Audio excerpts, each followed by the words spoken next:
आपण जे रेग्युलर व्यायाम करतो त्याच्यातून मेंदूला व्यायाम मिळतो का? जसं मी ना गेल्या वेळेला पण सांगितलं की शेवटी मेंदू हा तुमच्या शरीराचाच एक भाग आहे. त्यामुळे आपल्या बाकीच्या शरीराला ज्या गोष्टी आवश्यक आहेत त्या मेंदूला पण आहे. आपला मेंदू खूप छोटा आहे. If you compare it with other organs, मेंदूचं वजन 2% असेल, पण हा 2%चा एवढासा मेंदू आपला 20% ऑक्सिजन एकटा खातो. तुम्ही फिजिकल एक्सरसाइज जे करता त्याच्यामुळे आपलं ब्लड सर्क्युलेशन इम्प्रूव्ह होतं, त्याच्यामुळे मग ऑक्सिजन लेवल इम्प्रूव्ह होते. ग्लुकोज मेंदूला खूप लागतो. मेंदू हावरट आहे, खूप खूप जास्त सेल्फिश आहे. तो असं म्हणतो मला हे पाहिजे म्हणजे पाहिजे. मग it could be at the cost of other organs, की मेंदूला जर रक्तपुरवठा झाला नाही पुरेसा तर तो दुसऱ्यांचं रक्त खेचून घेत असतो आणि ते आपल्या सर्व्हायवलसाठी आवश्यक आहे. तर जेव्हा पहिल्यांदा माणसाने खाल्लं असेल आणि डोपामिन मिळालं असेल तेव्हा मेंदू म्हणाला मला हे पाहिजे परत. मग ते कशातनं मिळतं? मी जर हरणाची शिकार केली आणि ते भाजून खाल्लं मजा येते तेव्हा घरी जा जा मार त्याला.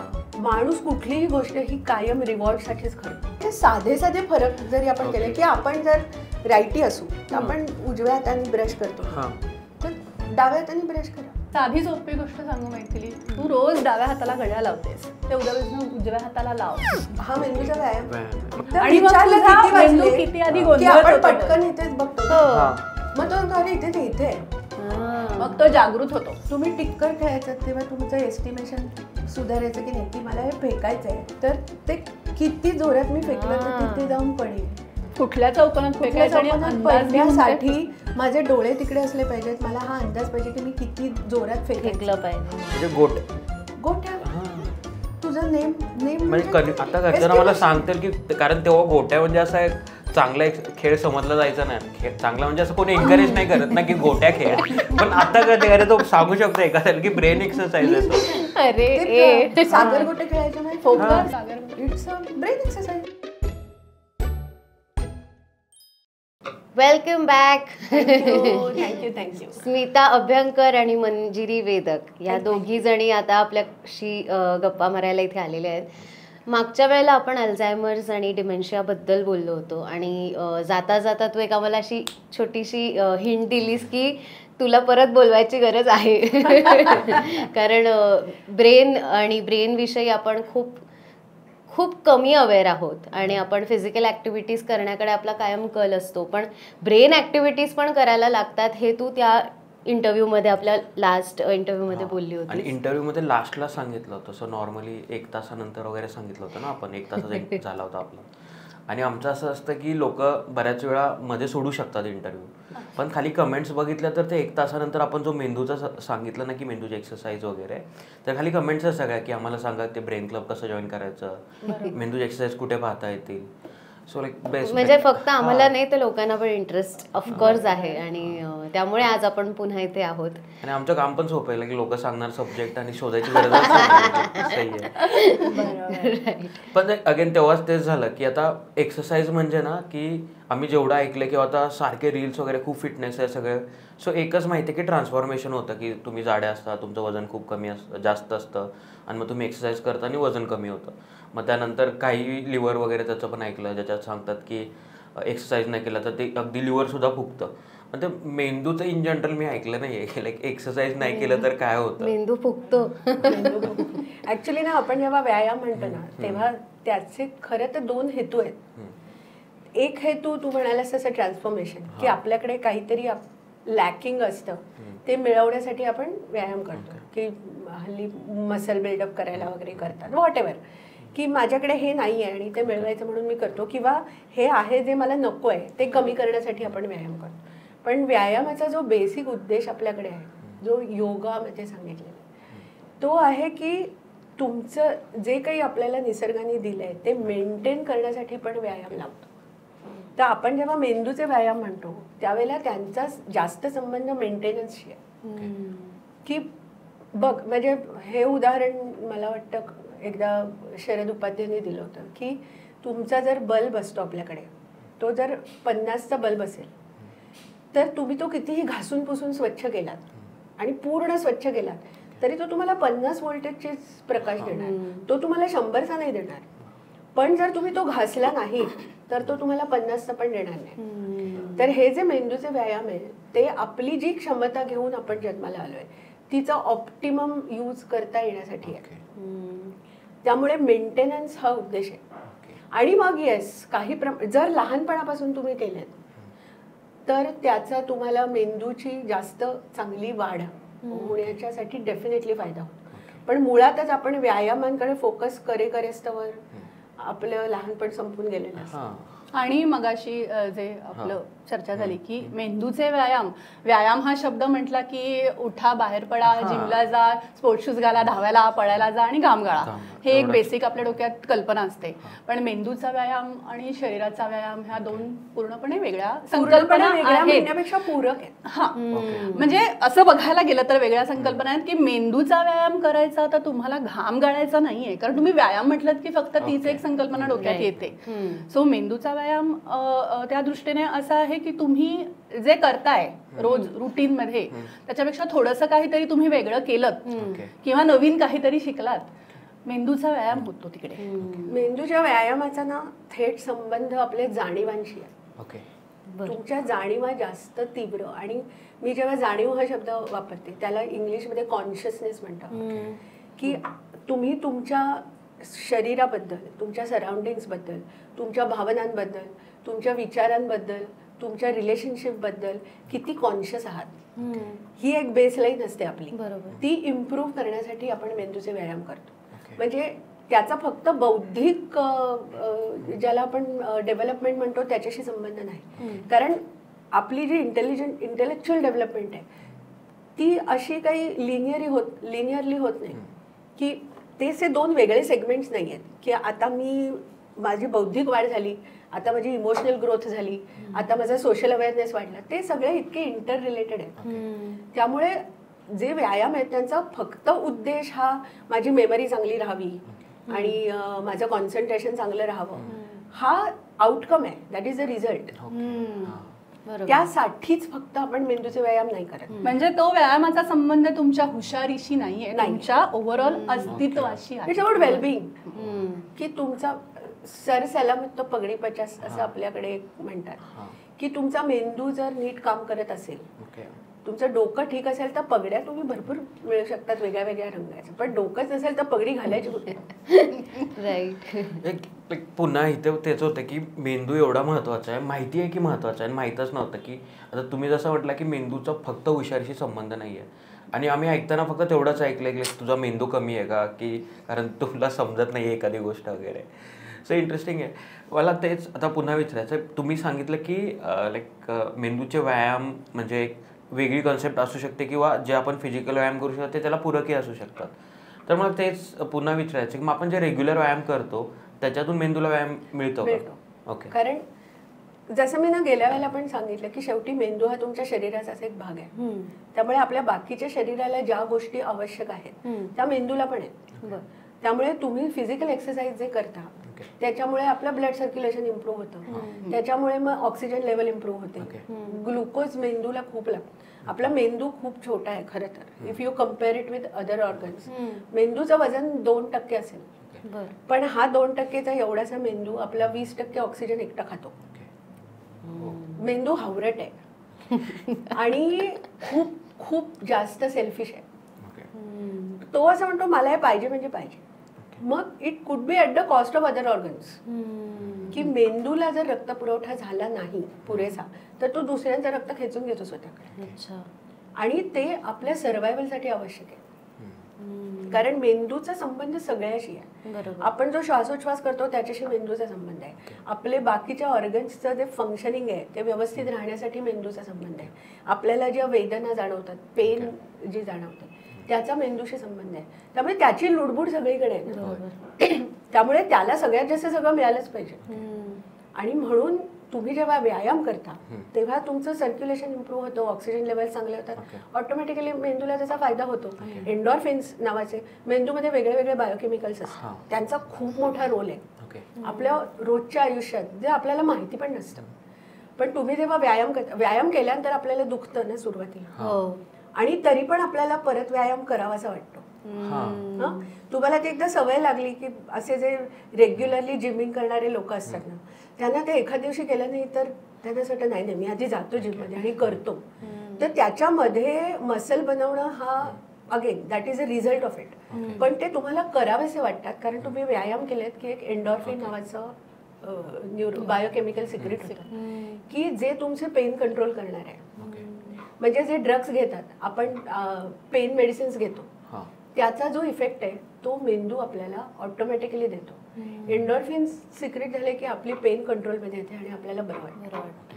आणि मग ते मेंदूला हवं असतं. मग तो म्हणतो तू व्यायाम कर की मला थोडं दुखेल किंवा एन्डॉर्फिन सिक्रेट होतील मग मला बरं वाटेल. सो अशी वेगळी वेगळी बायोकेमिकल्स आहेत ज्याच्यासाठी वेगळे वेगळे मेंदूचे व्यायाम आहेत. शेवटी मेंदू म्हणजे काय आहे ग, it is not a single organ. त्याच्यामध्ये आतमध्ये खूप वेगळे वेगळे आहेत. त्यांच्यात कायम कोऑर्डिनेशन असतंच असं नाही. जे असलं पाहिजे, मोस्टली असतं. मेंदू इज लाईक अन ऑर्केस्ट्रा. त्याच्यामध्ये वेगळी वेगळी वाद्य असतात आणि प्रत्येक वाद्याचं स्वतःचं काम आहे. बरोबर. आता साईड रिदम वाला जर म्हणाला की नाही नाही मी सगळ्यात पुढे आणि मी सगळ्यात, तर ते होत नाही.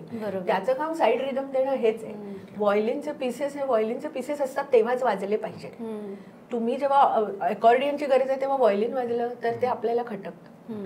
तर हा जो सगळा वाद्य मेळ म्हणतो आपण, तो जसा मेळ जमला पाहिजे तसा इथे पण सगळा मेळ जमणं हे मेंदूचे व्यायाम करण्याचा मुख्य उद्देश आहे. म्हणजे आपला मेंदू एका वेळी अनेक कामं करत असतो, ते आपल्याला कधीही जाणवत नाही. किंवा जसं की म्हणजे आपल्याला काही गोष्टींमध्ये नोटीसच होत नाही की आपला मेंदू हे कुठलं आहे. की आता आपण बोलतोय, मी तुझ्याकडे बघते पण मला मागे तुझ्या मागे ते हिरवं झाड लावलंय ते दिसतंय. की मला तुझ्याकडे बघताना हे जाणवतंय की ते एक लांब आहे आणि एक वरती आहे. किंवा ऍट द सेम टाइम ही माझ्या शेजारी बसली आहे आणि मी बरोबर तिच्याकडे न बघता तिच्या खांद्याला हात लावू शकते. किंवा मला एसीचा आवाज जाणवतोय, मला थंडी वाजते का उकडतंय हे पण जाणवतंय. ही सगळी कामच आहे जी मेंदू मायक्रोसेकंड मध्ये करतोय. बरोबर. आपल्याला त्याची जाणीव नसते. म्हणून मी तुला जे मगाशी म्हटलं की तुमची जाणीव प्रगल्भ करण्यासाठी आणि हा जो मेळ आहे तो जास्त चांगला, आपण झेन अवस्था म्हणतात ना हल्ली लोक, त्या अवस्थेला पोहोचण्यासाठी मेंदूचे व्यायाम करायचे. की माणूस थोडा आपण मागे जाऊया कारण तोपर्यंत आपल्याला कळणार नाही की आज आपण जिथे आहोत तिथे का आहोत. की माणूस आधी मानव जेव्हा तो जंगलात राहायचा तेव्हा आपला सेरेब्रल कॉर्टेक्स खूप डेव्हलप नव्हता झाला. मेंदू एक आपला जुना मेंदू, त्याला आपण छोटा मेंदू म्हणतो मराठीत, तर त्याला म्हणतात लिम्बिक सिस्टीम, जो इतर प्राण्यांमध्ये पण असतो, माणसामध्ये पण असतो. आणि लिम्बिक सिस्टीमचा संबंध इम्पल्सेसशी आहे. की मला आत्ता भूक लागली, मला आत्ता खायला मिळालं पाहिजे, मला आत्ता समोर दिसते मी ते खाल्लं पाहिजे, किंवा मला आत्ता तहान लागली लगेच पाणी मिळालं पाहिजे, आत्ता मला हिला मारावं असं वाटतंय तर मी हे लगेच मारलं पाहिजे. तर हे करणारी जी आपली सिस्टीम आहे, मला खरंच वाटतंय पण काय करणार, कॅमेरा आहे तर त्याला लिम्बिक सिस्टीम म्हणतात. आणि ती खूप आधी डेव्हलप झाली. त्यावेळेला माणसाचा उद्देश एकच होता की मला सर्व्हाइव्ह व्हायचंय, मी तगून राहिलो पाहिजे. आणि ते त्याच्यासाठी खूप अवघड होतं कारण आपल्याकडे काही अस्त्रशस्त्र नव्हती. त्यामुळे माणसासाठी जगणंच खूप कठीण होतं. ते जगण्यासाठी जे जे आवश्यक होतं ते सगळं लिम्बिक सिस्टीम करायची. की मग ती तुम्हाला भूक लागली तर भुकेची जाणीव करून द्यायची. आणि मग असं होतं की आत्ता समोर दिसते तर खाऊन घे, आपल्याला परत कधी शिकार मिळेल मला माहिती नाही. किंवा इथे फळं आहेत झाडावर लागलेली, दुसरी कुठली तरी टोळी येऊन ती खाऊन गेली, संध्याकाळपर्यंत ती कदाचित शिल्लक नसतील, आत्ता खाऊन घे. किंवा आत्ता डोळे मिटतात झोपून घे. या सगळ्या आपल्या ज्या बेसिक इन्स्टिंक्ट्स असतात ते रेग्युलेट करणारी जी लिम्बिक सिस्टीम आहे ती खूप जुनी आहे. त्यामुळे ती पंजोबांच्या वयाची आहे. आणि हा सेरेब्रल कॉर्टेक्स हा नंतर हळूहळू डेव्हलप होत गेलेला आहे. बरोबर. पण तो जास्त विचारी आहे, तो जास्त संयमी आहे, तो जास्त चांगल्या प्रकारे अनालिसिस करू शकतो, तो जास्त चांगल्या प्रकारे विचार करून निर्णय घेऊ शकतो. आणि तो असं म्हणतो की मी म्हणजे आपल्याकडे जे पिढ्यांचे संघर्ष असतात ना, की वडील म्हणतात मी एवढे पावसाळे तुझ्यापेक्षा जास्त बघितले, तू काय मला शिकवतोस, असा संघर्ष लिम्बिक सिस्टीम आणि सेरेब्रल कॉर्टेक्स मध्ये चालू असतो. आणि बाय डिफॉल्ट लिम्बिक सिस्टीमच जिंकते. म्हणजे लिम्बिक सिस्टम म्हणजे सगळंच नथिंग रॅशनल, नथिंग लॉजिकल, आणि ह्याच्यामध्ये पूर्ण everything is logical and rational. हे मी एक्झाम्पल माहित ना, बरोबर आहे की नाही. सो चिप्स खात असतो आपण, लाईक माझ्याकडे मोठा पुडा आहे आणि मला आलं का आपण रॅन्डमली जर मी कॉन्शियसली विचार नाही करत मी सगळं खाऊन टाकतो आणि नंतर माझं डोकं दुखतं आणि मला नंतर कळतं की अरे हे खूप खाल्लं असेल, आता मिळाले तर मिळाले. आणि बऱ्याच वेळा होतं ना असं. नाही, आणि ते पण असं आहे ना, आता इथे डोपामिनचा इथे होता आहे. की आपली सिस्टम आहे, ब्रेनची system, it is dopamine based. Dopamine is our reward chemical. Okay. म्हणजे जेव्हा आपण एखादी गोष्ट साध्य करतो हां. तेव्हा मेंदूमध्ये डोपामिन सिक्रेट होतं आणि आपल्याला सॉलिड वाटतं. ओके. ओके. म्हणजे बेसिकली काम केल्यावर मला चांगलं वाटतं, सो मी प्लॅन काम केलंय. केल्यावर नाही, pleasure. Okay. Everything that gives you pleasure. Okay. की आपण खाल्लं की आपल्याला मस्त वाटतं, that is because of dopamine. Okay. पण त्याच्यातही तू पिझ्झा खाल्लास की जास्त मस्त वाटतं, हां. कारण तिथे जास्त तुला जर नुसती पोळी भाजी दुधीची भाजी वगैरे हां, खायला त्याने दिली नाही तर वाटत. मेंदू म्हणतो हे काय फालतू आहे, पण पोट भरतं. हम्म. त्यामुळे थोडंसं डोपामिन सिक्रेट होतं. ओके. आता डोपामिन का निर्माण झालं मुळात, की ते परत जिवंत राहण्यासाठी आवश्यक होतं, की तुला जगायचं आहे, जगण्यासाठी खायला पाहिजे आणि ते सहज साध्य नाही, त्याच्यासाठी प्रयत्न केले पाहिजे. तर जेव्हा पहिल्यांदा माणसाने खाल्लं असेल आणि डोपामिन मिळालं असेल तेव्हा मेंदू म्हणाला मला हे पाहिजे परत. ओके. मग ते कशातनं मिळतं, मी जर हरणाची शिकार केली आणि ते भाजून खाल्लं मजा येते ना, ते बघ हरिण जा जा मार त्याला. माणूस कुठलीही गोष्ट ही कायम रिवॉर्ड साठीच करतो. हां.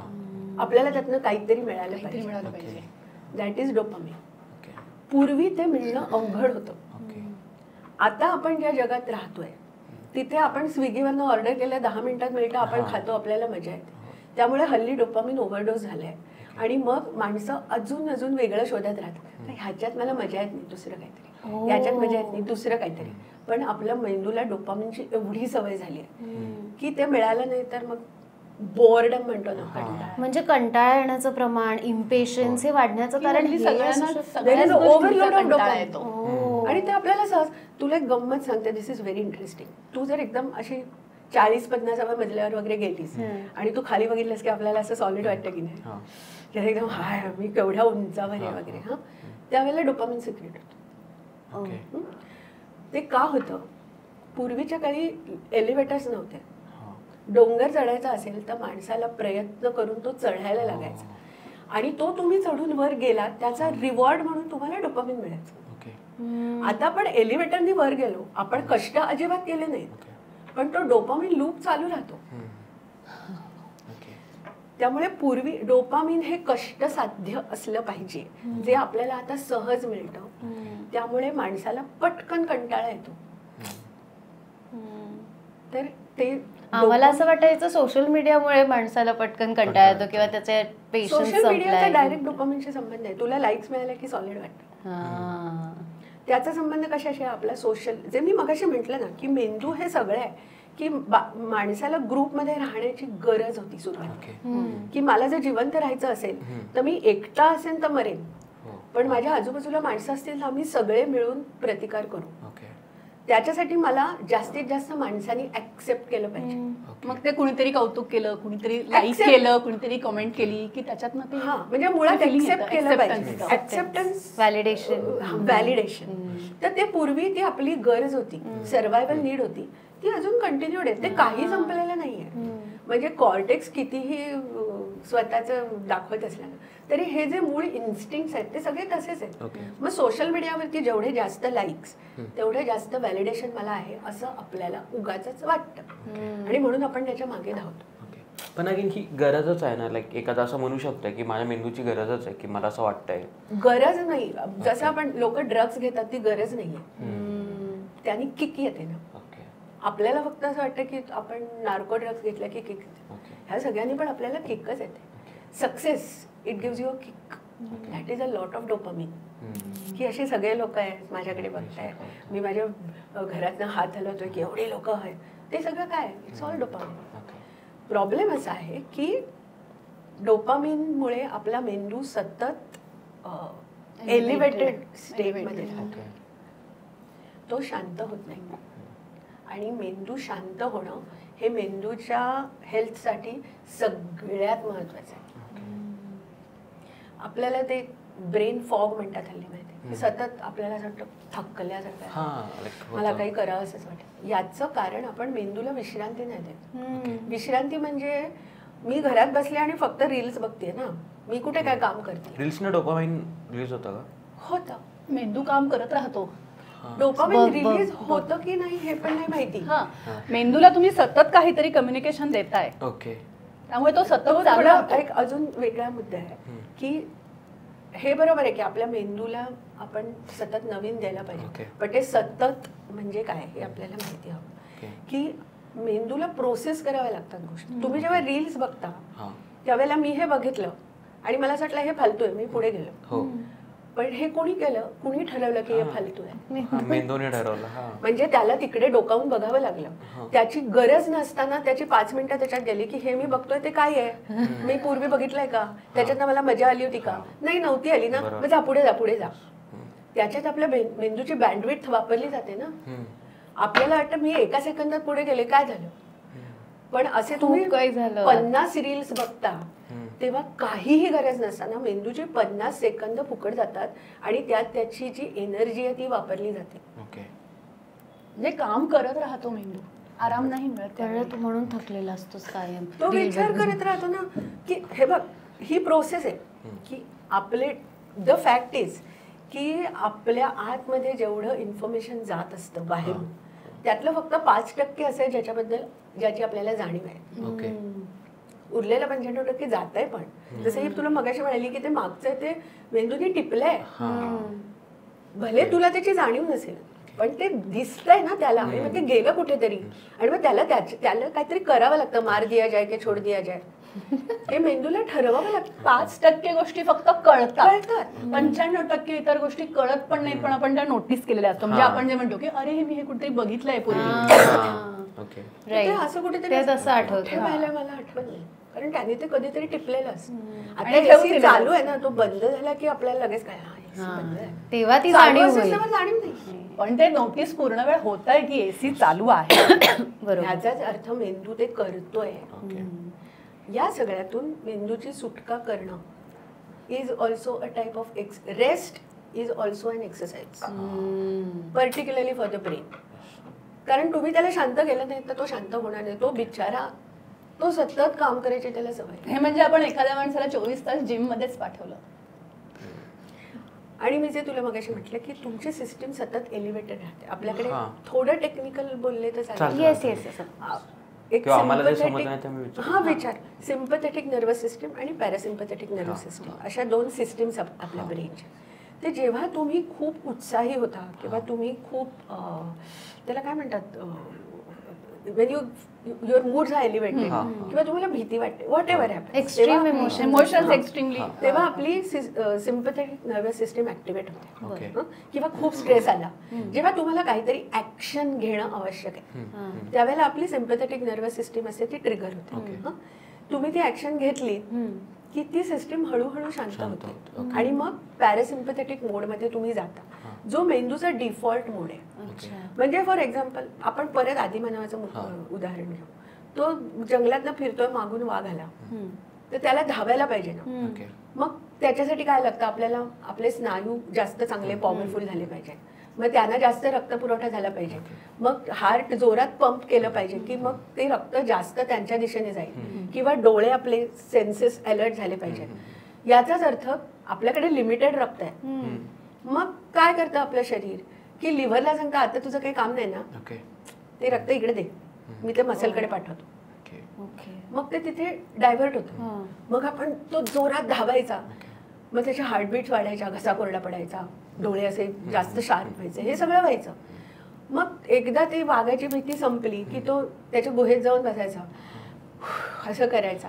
मग हळूहळू हार्टबीट्स कमी व्हायच्या, मग तो शांत व्हायचा आणि मग ते पॅरासिम्पथेटिक जाऊन त्याचं शरीर पुन्हा पहिल्यासारखं व्हायचं. म्हणजे एलिव्हेटेड लेवल आणि पुन्हा बेस लेवल. ओके. ते बेस लेवलला जाण्यासाठी थोडा वेळ लागतो.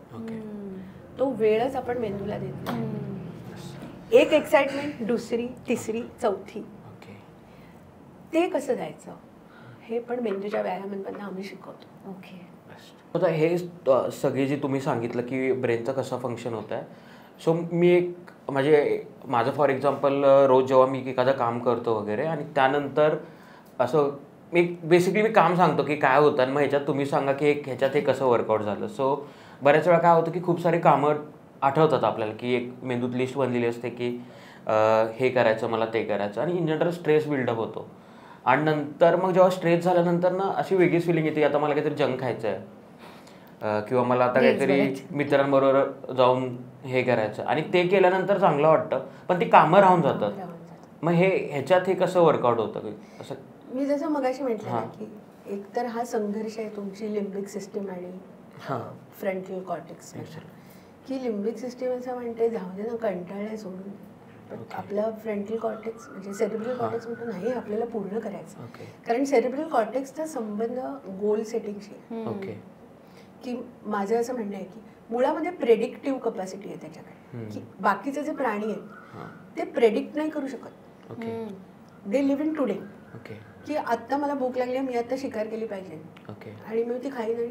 तू वाघाला कधी बघितलंयस का की एक 4-5 आपण हरणं मारून घेऊ आहेत तर मग आत्ता एक खायला होईल, उरलेलं मी उद्या खाईन, असं वाघ नाही करू शकत. कारण त्याच्याकडे उद्या हा कन्सेप्टच नाही. माणसाकडे तो कन्सेप्ट आलाय बिकॉज ऑफ दिस. की मला हे माहितीये की मी आत्ता हे करते बरोबर आहे, पण पुढे जाऊन याचा काय परिणाम होईल याचा विचार करण्याची क्षमता आपल्या सेरिब्रल कॉर्टेक्समध्ये आहे.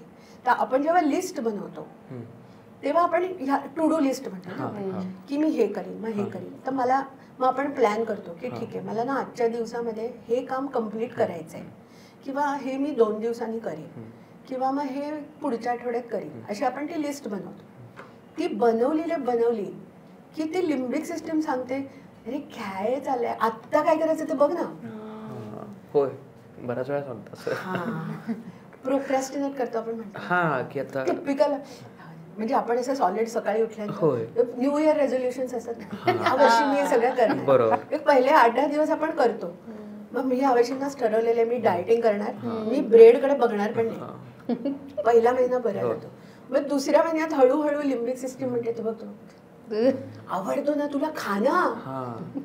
मग तो सेरिब्रल कॉर्टेक्स म्हणतो वेडेस वजन वाढेल नको खाऊ. मग आपण म्हणतो हा नको आणि पण तो दिसतो ना, मग वास येतो. मग लिम्बिक सिस्टीम म्हणते हा काय मस्त नुकताच भाजलेला ताजा ताजा पाव आहे, किती आवडतो तुला, खा तुला डोपामिन मिळेल. मग आपण अर्धाच खाते असं म्हणून तिथे सुरुवात होते, संपला विषय की मग ते सुरू राहतं.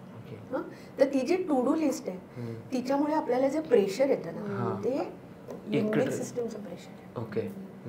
Pressure is a part of emotions. Stress हा परफॉर्मन्सचा स्ट्रेस कधी येतो, जेव्हा मला असं वाटतं बापरे हे खूप होईल, मग भीती वाटते, मग अनसर्टन वाटतं की मी एवढं सगळं केलंय खरं, पण काय माहिती यातलं मी काय काय करू शकेन, जमणारच नाही मला, ही गोष्ट राहिली तर, मग ही राहिली तर ह्याच्यातनं हे होईल, मग ते होईल, मग ते होईल. मग लिम्बिक सिस्टम नको ना, त्यापेक्षा गप राहा ना इथे, बस ना घरात, काय तुला करायचंय करिअर वगैरे करून, आहे ना, खायला प्यायला मिळतंय ना, झोपायला मिळतंय ना, वरती छत आहे ना. पूर्वी आपल्याकडे हे पण नव्हतं.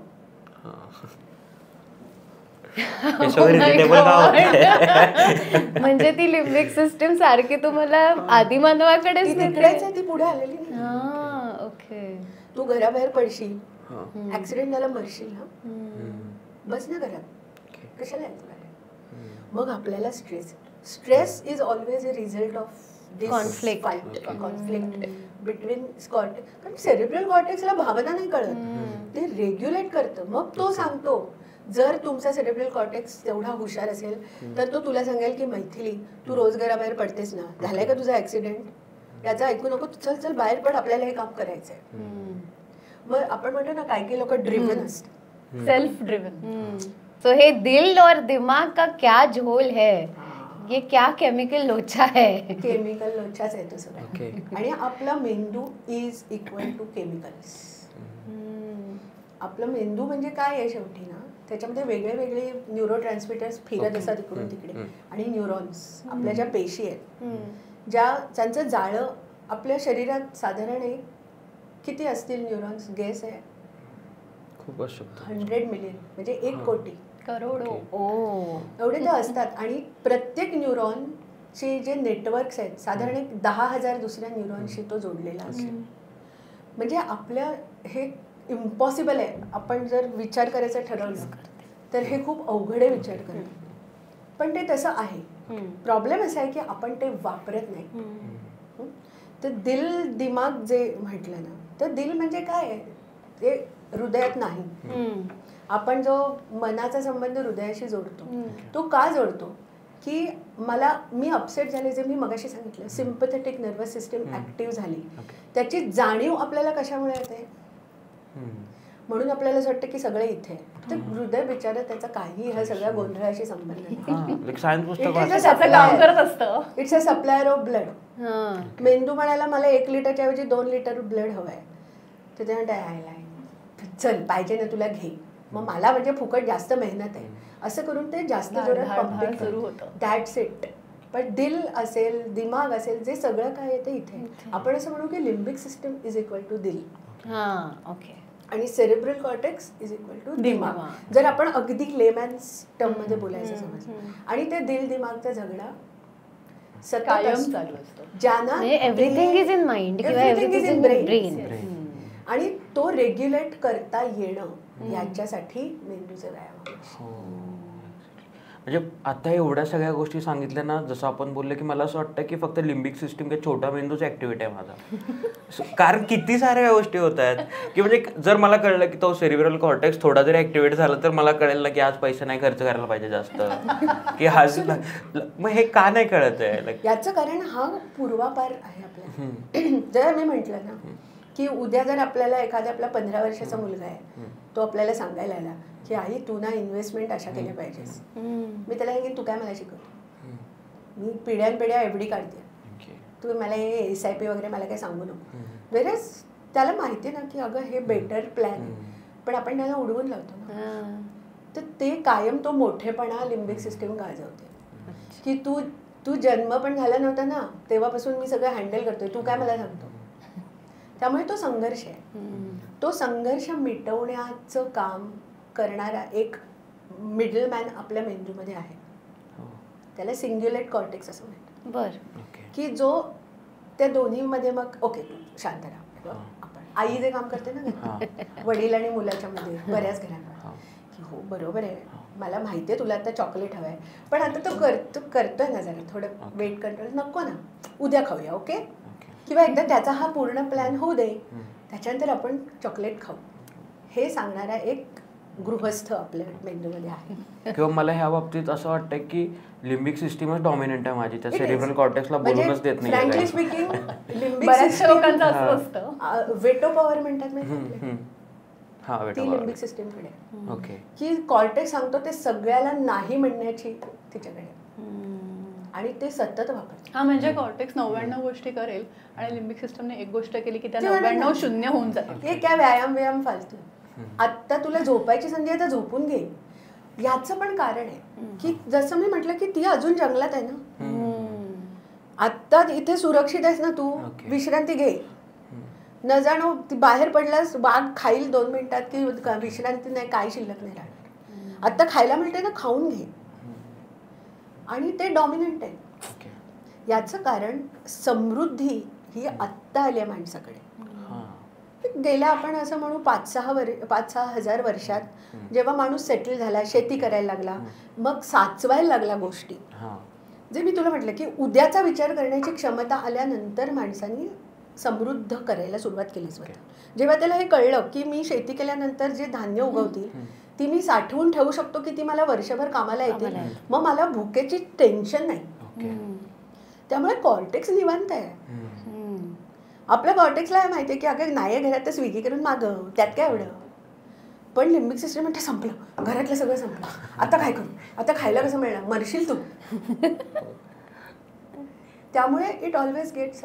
पण या सगळ्याचा जनरेशन्सशी संबंध आहे का? बिकॉज मला असं वाटतं की हे जे तू सेरेब्रल कॉर्टेक्स म्हणतेस हा जेनझीजमध्ये जास्त असू शकतो का? टू सून टू से.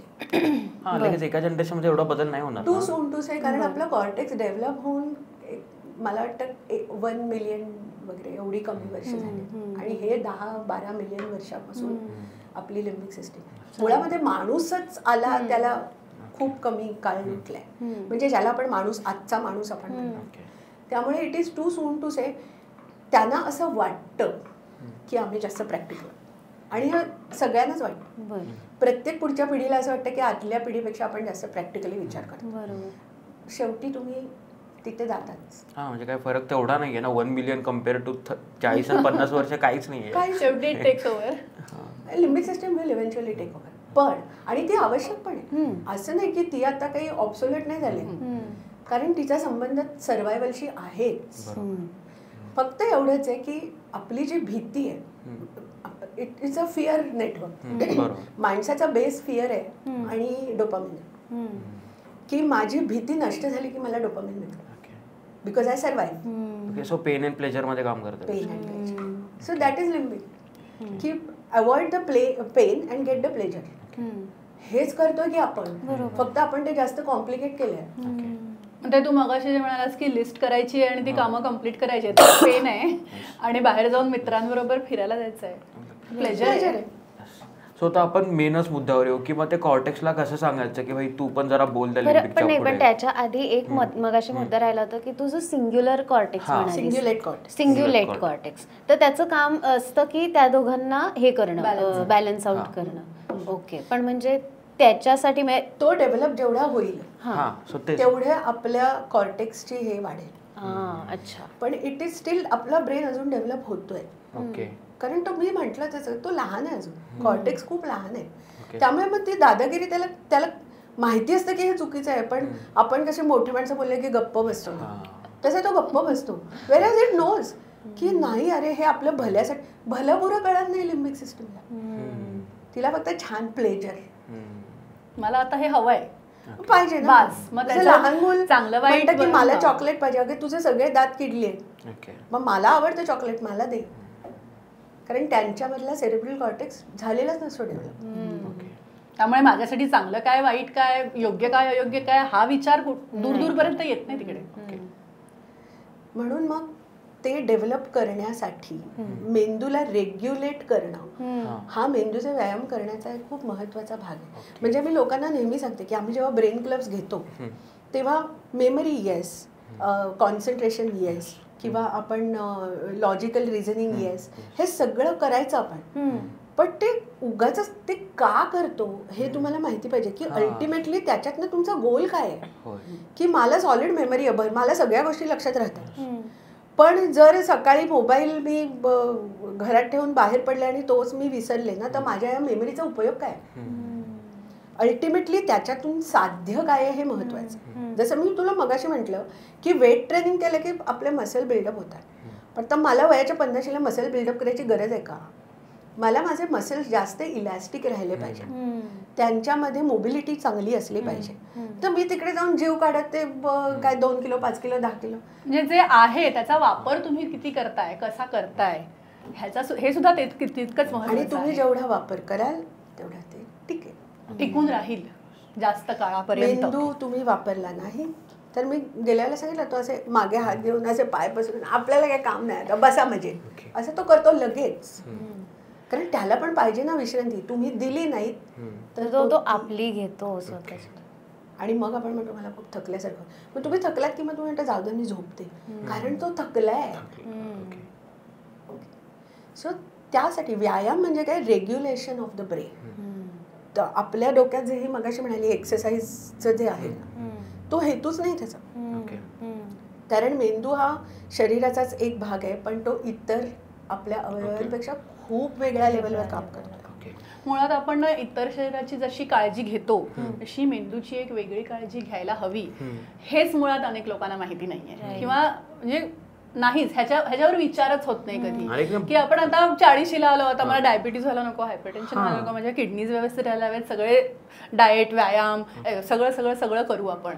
पण ऍट द सेम टाइम मेंदू सुद्धा माझ्या शरीराचा एक वेगळा भाग आहे. जसं माझं शरीर जीर्ण शीर्ण होत आहे तसं मेंदू सुद्धा एक दिवस जीर्ण शीर्ण होऊ शकतो, बरोबर आहे. आणि तो सुद्धा थकतोय, आयुष्यभर काम करतोय, त्याच्यासाठी आपल्याला वेगळं त्याच्याकडे लक्ष द्यायला हवं, त्याच्या हेल्थसाठी, किंवा तो निरोगी राहावा, जास्त काळापर्यंत योग्य प्रकारे काम करत राहावा. जसं हृदय जास्त काळापर्यंत माझं काम करत राहावं, तसा मेंदू सुद्धा माझा आयुष्याच्या माझ्या शेवटापर्यंत तितक्याच कपॅसिटीने काम करत राहावा.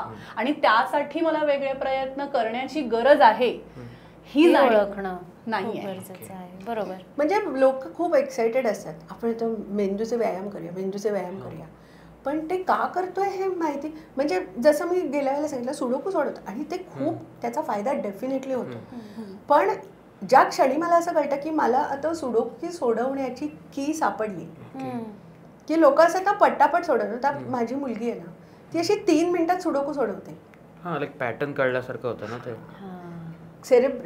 मग you have to change the game. Cerebral कॉर्टेक्सचं अजून एक काम आहे पॅटर्न रेकग्निशन. ओके. हा. Once it recognizes the pattern, मग त्याचा इंटरेस्ट संपतो. हा. मग त्याला काही करायचं नाही ना. ओके. मी सुडोकू समोरलेलं तिला माहिती आहे आता काय केलं की करायचं. Is that the exercise for the brain? Not any more. म्हणजे कसं माहिती का, रोज मी एकाच प्रकारची पोळी भाजी खाल्ली, मी तुला पोळी आणि फ्लॉवरची भाजी रोज दिली, कंटाळा येईल आठवड्याभराने कंटाळा येईल आणि मग त्यातून मला काहीही आनंद मिळणार नाही. मला कितीही ती फ्लॉवरची भाजी आवडत असली तरीही त्यातनं आनंद मिळणार नाही मला 8 दिवस. आणि मग काय होतं की मी तुला मगाशी म्हटलं की वी हॅव पाथवेज. आपले जे न्यूरॉन्स आहेत ते एकमेकाला कनेक्टेड आहेत, बरोबर. जेवढे वापरले जातात तेवढा तो रस्ता अधिक बळकट होत जातो. ओके. की मी सपोज एकाच रस्त्याने, आता मी जर आपटे रोडला राहते आणि मी आरपारमध्ये येते, आता अजून मला काही कळलेलं नाही मी कुठून कशी आले, पण मी जर एक 10 वेळा 15 वेळा आले तर माझा तो रस्ता लक्षात राहील. मग मला विचार नाही करावा लागणार की मी इथे कशी, ती मेमरी होऊन जाईल, ती दॅट बिकम्स अ मेमरी. पण मग ते झालं, मग नंतर काय दुसऱ्या वाटेने जेव्हा आले तर दुसरा पण एक न्यूरॉन आहे तो वापरला जाईल. They need to be connected to work. नुसते आपल्याकडे 100 मिलियन बिलियन ट्रिलियन जरी न्यूरॉन्स असले तुम्ही ते वापरले नाही, एकटा न्यूरॉन जो कोणाशी कनेक्टेड नाहीये त्याचा काही फायदाच नाही. सो डू यू सजेस्ट की, म्हणजे आता समजा आपण असं म्हणायला गेलो की एखादं रुटीन आहे माणसाचं, तर रुटीनमध्ये बऱ्याच गोष्टी आपण हेल्थसाठी करू, म्हणजे फिटनेस असेल किंवा व्यायाम असेल, सो सकाळी उठून प्राणायाम करणं किंवा ह्याचे एक्सरसाइजेस करणं, बॉडी एक्सरसाइजेस, ते हे सगळं आपण करतो. पण मग डेली रुटीनमध्ये जसं की आता तू म्हणालीस की एखाद्या ठिकाणी आपल्याला पोचायचं असेल, एखादा रस्ता आपल्याला माहीत असेल, तर दुसरा रस्ता घेणं हे मेंदूची एक्सरसाइज असू शकते. म्हणजे जसं ती मगाशी म्हणाली ना की तुम्हाला वेगळा वेळ दरवेळेला काढावाच लागतो, तो काढला तर नथिंग लाईक दॅट. पण हे साधे फरक जरी आपण केले की आपण जर राईटी असू तर आपण उजव्या हाताने ब्रश करतो, तर डाव्या हाताने ब्रश करा. साधी सोपी गोष्ट सांगू मैथिली, तू रोज डाव्या हाताला घड्याळ लावतेस, ते उद्यापासून उजव्या हाताला लाव. हा मेंदूचा व्यायाम म्हणजे त्याने एखादा वेगळा न्यूरॉन कारण काय किती आधी आपण पटकन इथेच बघतो, मग तो अरे इथे नाही इथे, मग तो जागृत होतो, मग तो म्हणतो की आता हा पाथवे पण मला तयार करायला हवाय. आणि ती सवय झाली की परत बदलायचं. मग एकदा उजव्या हाताची सवय होते. But this is not exhausting the brain. It doesn't exhaust the brain. It see every exercise आपण व्यायाम नंतर होऊ शकतं ना, तर तुम्हाला थकायला होतं, पण ते चांगलं, पण that triggers your network activation. मला हे समजत नाहीये की हे रील्स पाहण्यापेक्षा कसं वेगळं आहे. बिकॉज रील्स पाहून आपण जे म्हणालो मगाशी की तुमचा ब्रेन थकतोय फॉर नो रिझन, मग आता सुद्धा हा ब्रेन थकणार नाही का फॉर नो रिझन? म्हणजे घड्याळ, कारण this is not a cognitive activity. Like मला नाही, this is not a piece of information.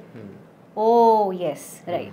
तू ज्या वेळेला रील बघतेस त्यावेळेला ते त्यातनं काहीतरी सांगत असतात. तिथे भाषा आली, बरोबर. भाषा ही खूप क्लिष्ट आहे, आपण ती जेवढ्या सहजपणे वापरतो तितकं ते सहज नाहीये ना. तू जर एखादं वाक्य बोललीस तर त्यातला प्रत्येक शब्द मी ऐकला, त्या प्रत्येक शब्दाचं कुठेतरी वेगळ्या ठिकाणी तो सेव्ह केलेला आहे, त्या सगळ्यांना एकत्र करायचं, त्याचा अर्थ लावायचा. मग तू मला प्रश्न विचारलास की तू उद्या संध्याकाळी कुठे जातेस, तर उद्या म्हणजे आधी मेंदूला कळलं उद्या म्हणजे काय. अच्छा, संध्याकाळी म्हणजे सकाळी नाही, दुपारी नाही, संध्याकाळी. मग संध्याकाळ म्हणजे काय, तर मग संध्याकाळी 6 नंतर का 5 नंतर का 4 नंतर. कुठे म्हणजे this is something related to a place, आणि जातेस something related to the action. हे सगळं मेंदू एकत्र करतो. आणि ऍट द सेम टाइम तू भाषा कुठली वापरतेस. मराठी भाषेत एखादा इंग्रजी शब्द वापरून तू मला प्रश्न विचारलायस, तर हा एक इंग्रजी शब्द आहे की तो मला म्हणजे वेगळा प्रोसेस करायचा. तर हा सगळ्याचा मेंदू अर्थ लावतो आणि मग त्याचं उत्तर मला द्यायचंय की उद्या संध्याकाळी ना मला पेशंट आहे 6 वाजता. हे उत्तर माझ्या डोक्यात आलं, ते असं आपोआप नाही होत. तो मग मेमरीमध्ये जातो, तो बघतो की उद्या संध्याकाळी काय बाबा, अच्छा मला तिकडे नेपिन्स रोडला जायचं, ते पॉपअप होतं. मग ते माझ्या डोक्यात आलं. ते पुरेसं नाही, मला तुला ते सांगायचंय.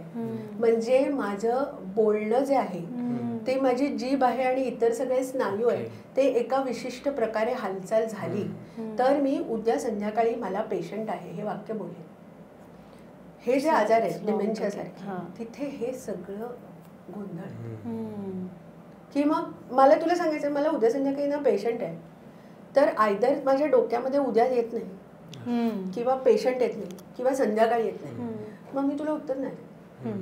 असं नाही की सगळंच येत नाही, पण त्यातलं काहीतरी म्हटलं जातं किंवा ते सगळं येतं पण ते उद्या बाहेर येत नाही. हा शब्द बोलण्यासाठी जो कमांड गेला पाहिजे आपल्या मोटर न्यूरॉन्सना, तो जात नाही. मग असं सगळं हे कंटिन्यू राहण्यासाठी तुमची भाषा सतत वापरली गेली पाहिजे. आणि नॉट ओनली वन, तुम्ही जर मल्टिपल लँग्वेजेस शिकलात तर एकच शब्द वेगळ्या वेगळ्या भाषेत, ती वेगळी वेगळी नेटवर्क्स. भाषा शिकणं हा मेंदूचा सगळ्यात चांगला व्यायाम आहे. आणि दुसरं आहे संगीत, music. It always keeps your brain fit आणि तेव्हा तुमचा मेंदू थकत नाही. Even if it is a very very cognitive process. अच्छा. म्हणजे इवन मगाशी जेव्हा आता तुम्ही सांगत होता ना की रुटीन पाथ फॉलो नाही केला पाहिजे वगैरे, सो मला त्याच्यावरनं एक आठवलं की आपण जेव्हा फिरायला जातो तेव्हा बऱ्याच वेळा ते रूट्स माहीत नसतात आपल्याला. तिथे ते एक्झॉस्टिव्ह वाटू शकतं पण ते एक्साइटिंग वाटतं, नंतर मज्जा येते खूप. ती मेंदूला मज्जा आली पाहिजे. Okay. So routine is over आहे असं वाटतं का तुम्हाला? नाही, रुटीन आवश्यक कधी आहे माहिती आहे की, जसं मी म्हटलं मगाशी ना की ज्या गोष्टी आवश्यक आहेत आणि केल्याच पाहिजेत त्याच्यामध्ये आपला मेंदू शिणवायची आपल्याला गरज नाही ना, मग त्या रुटीन मध्ये होऊन जातात. त्याच्या पलीकडचं जे सगळं आहे ते तुम्ही एक्सप्लोर करणं म्हणतात ना, की बघूयात हे करून. मग ज्याचा मला काही, ज्याच्या माझ्या मेंदूशी डायरेक्ट काही संबंध नाही ते मी नाही केलं तरी चालेल. म्हणजे ज्या गोष्टी आपण रोज करतो त्याच थोड्याशा वेगळ्या पद्धतीने करणं किंवा काहीतरी नवीन, एखादी नवीन गोष्ट एकच. जसं मी म्हटलं की डाव्या हाताने ब्रश, सुरुवातीला असं वाटू शकतं की नाही जमत, ब्रश सोडू नका करायचा, पण लाईक वेगळ्या वेने ट्राय करा. म्हणजे सकाळी नाही असेल वेळ मिळत तर रात्री करा. मला सकाळी हे करत बसायला वेळ नाही, रात्री ब्रश करतो ना, झोपायचं ते ना, डाव्या हाताने ब्रश. तिकडे आपण ती 5 मिनिटं देऊ शकतो. आणि हे सांगू का, तुला असं वाटतं की हे थकवणार आहे, द फॅक्ट इज की हे सगळं आहे आपल्याकडे. ज्याचा अर्थ आपण ते करू शकतोय त्याचाच अर्थ ते आहे, ते फक्त वापरलं गेलं नाही. आपण नवीन नाही काही क्रिएट करतो. जे मगाशी म्हणाली ना की जे तुमच्याकडे आहे ते सगळं वापरा. डावा हात तुमचा डॉमिनंट आहे, पण उजवा हात डॉमिनंट आहे पण डाव्या हाताने पण करू शकाल तुम्ही. हो की नाही? सो डावा उजव्याचा मला एक फक्त आता वेगळा प्रश्न होता पण विचारायचा आहे की, पण मेंदूला माहित नाही आहे ना असं काय की तो दोन्ही हाताने करू शकतो, असं आहे का काय? जेव्हा लहान असतं तेव्हा मुलं ॲम्बिडेक्स्ट्रस असतात, म्हणजे ते दोन्ही हात वापरतात. ओके. त्याच्यानंतर तो प्रेफरन्स डेव्हलप होतो, तो नॅचरल ऑटोमॅटिक. पण आता बघ ना, सचिन तेंडुलकर उजव्या हाताने लिहू शकतो किंवा खातो, पण तो चमच्याने खायची वेळ आली तर तो डाव्या हाताने खातो, because that is his dominant hand. पण तो उजव्या हाताने, he is a right handed batsman आणि तो खूप जगातला तो सगळ्यात चांगला बॅट्समन असं म्हणतात. म्हणजे तो हे करू शकला ना.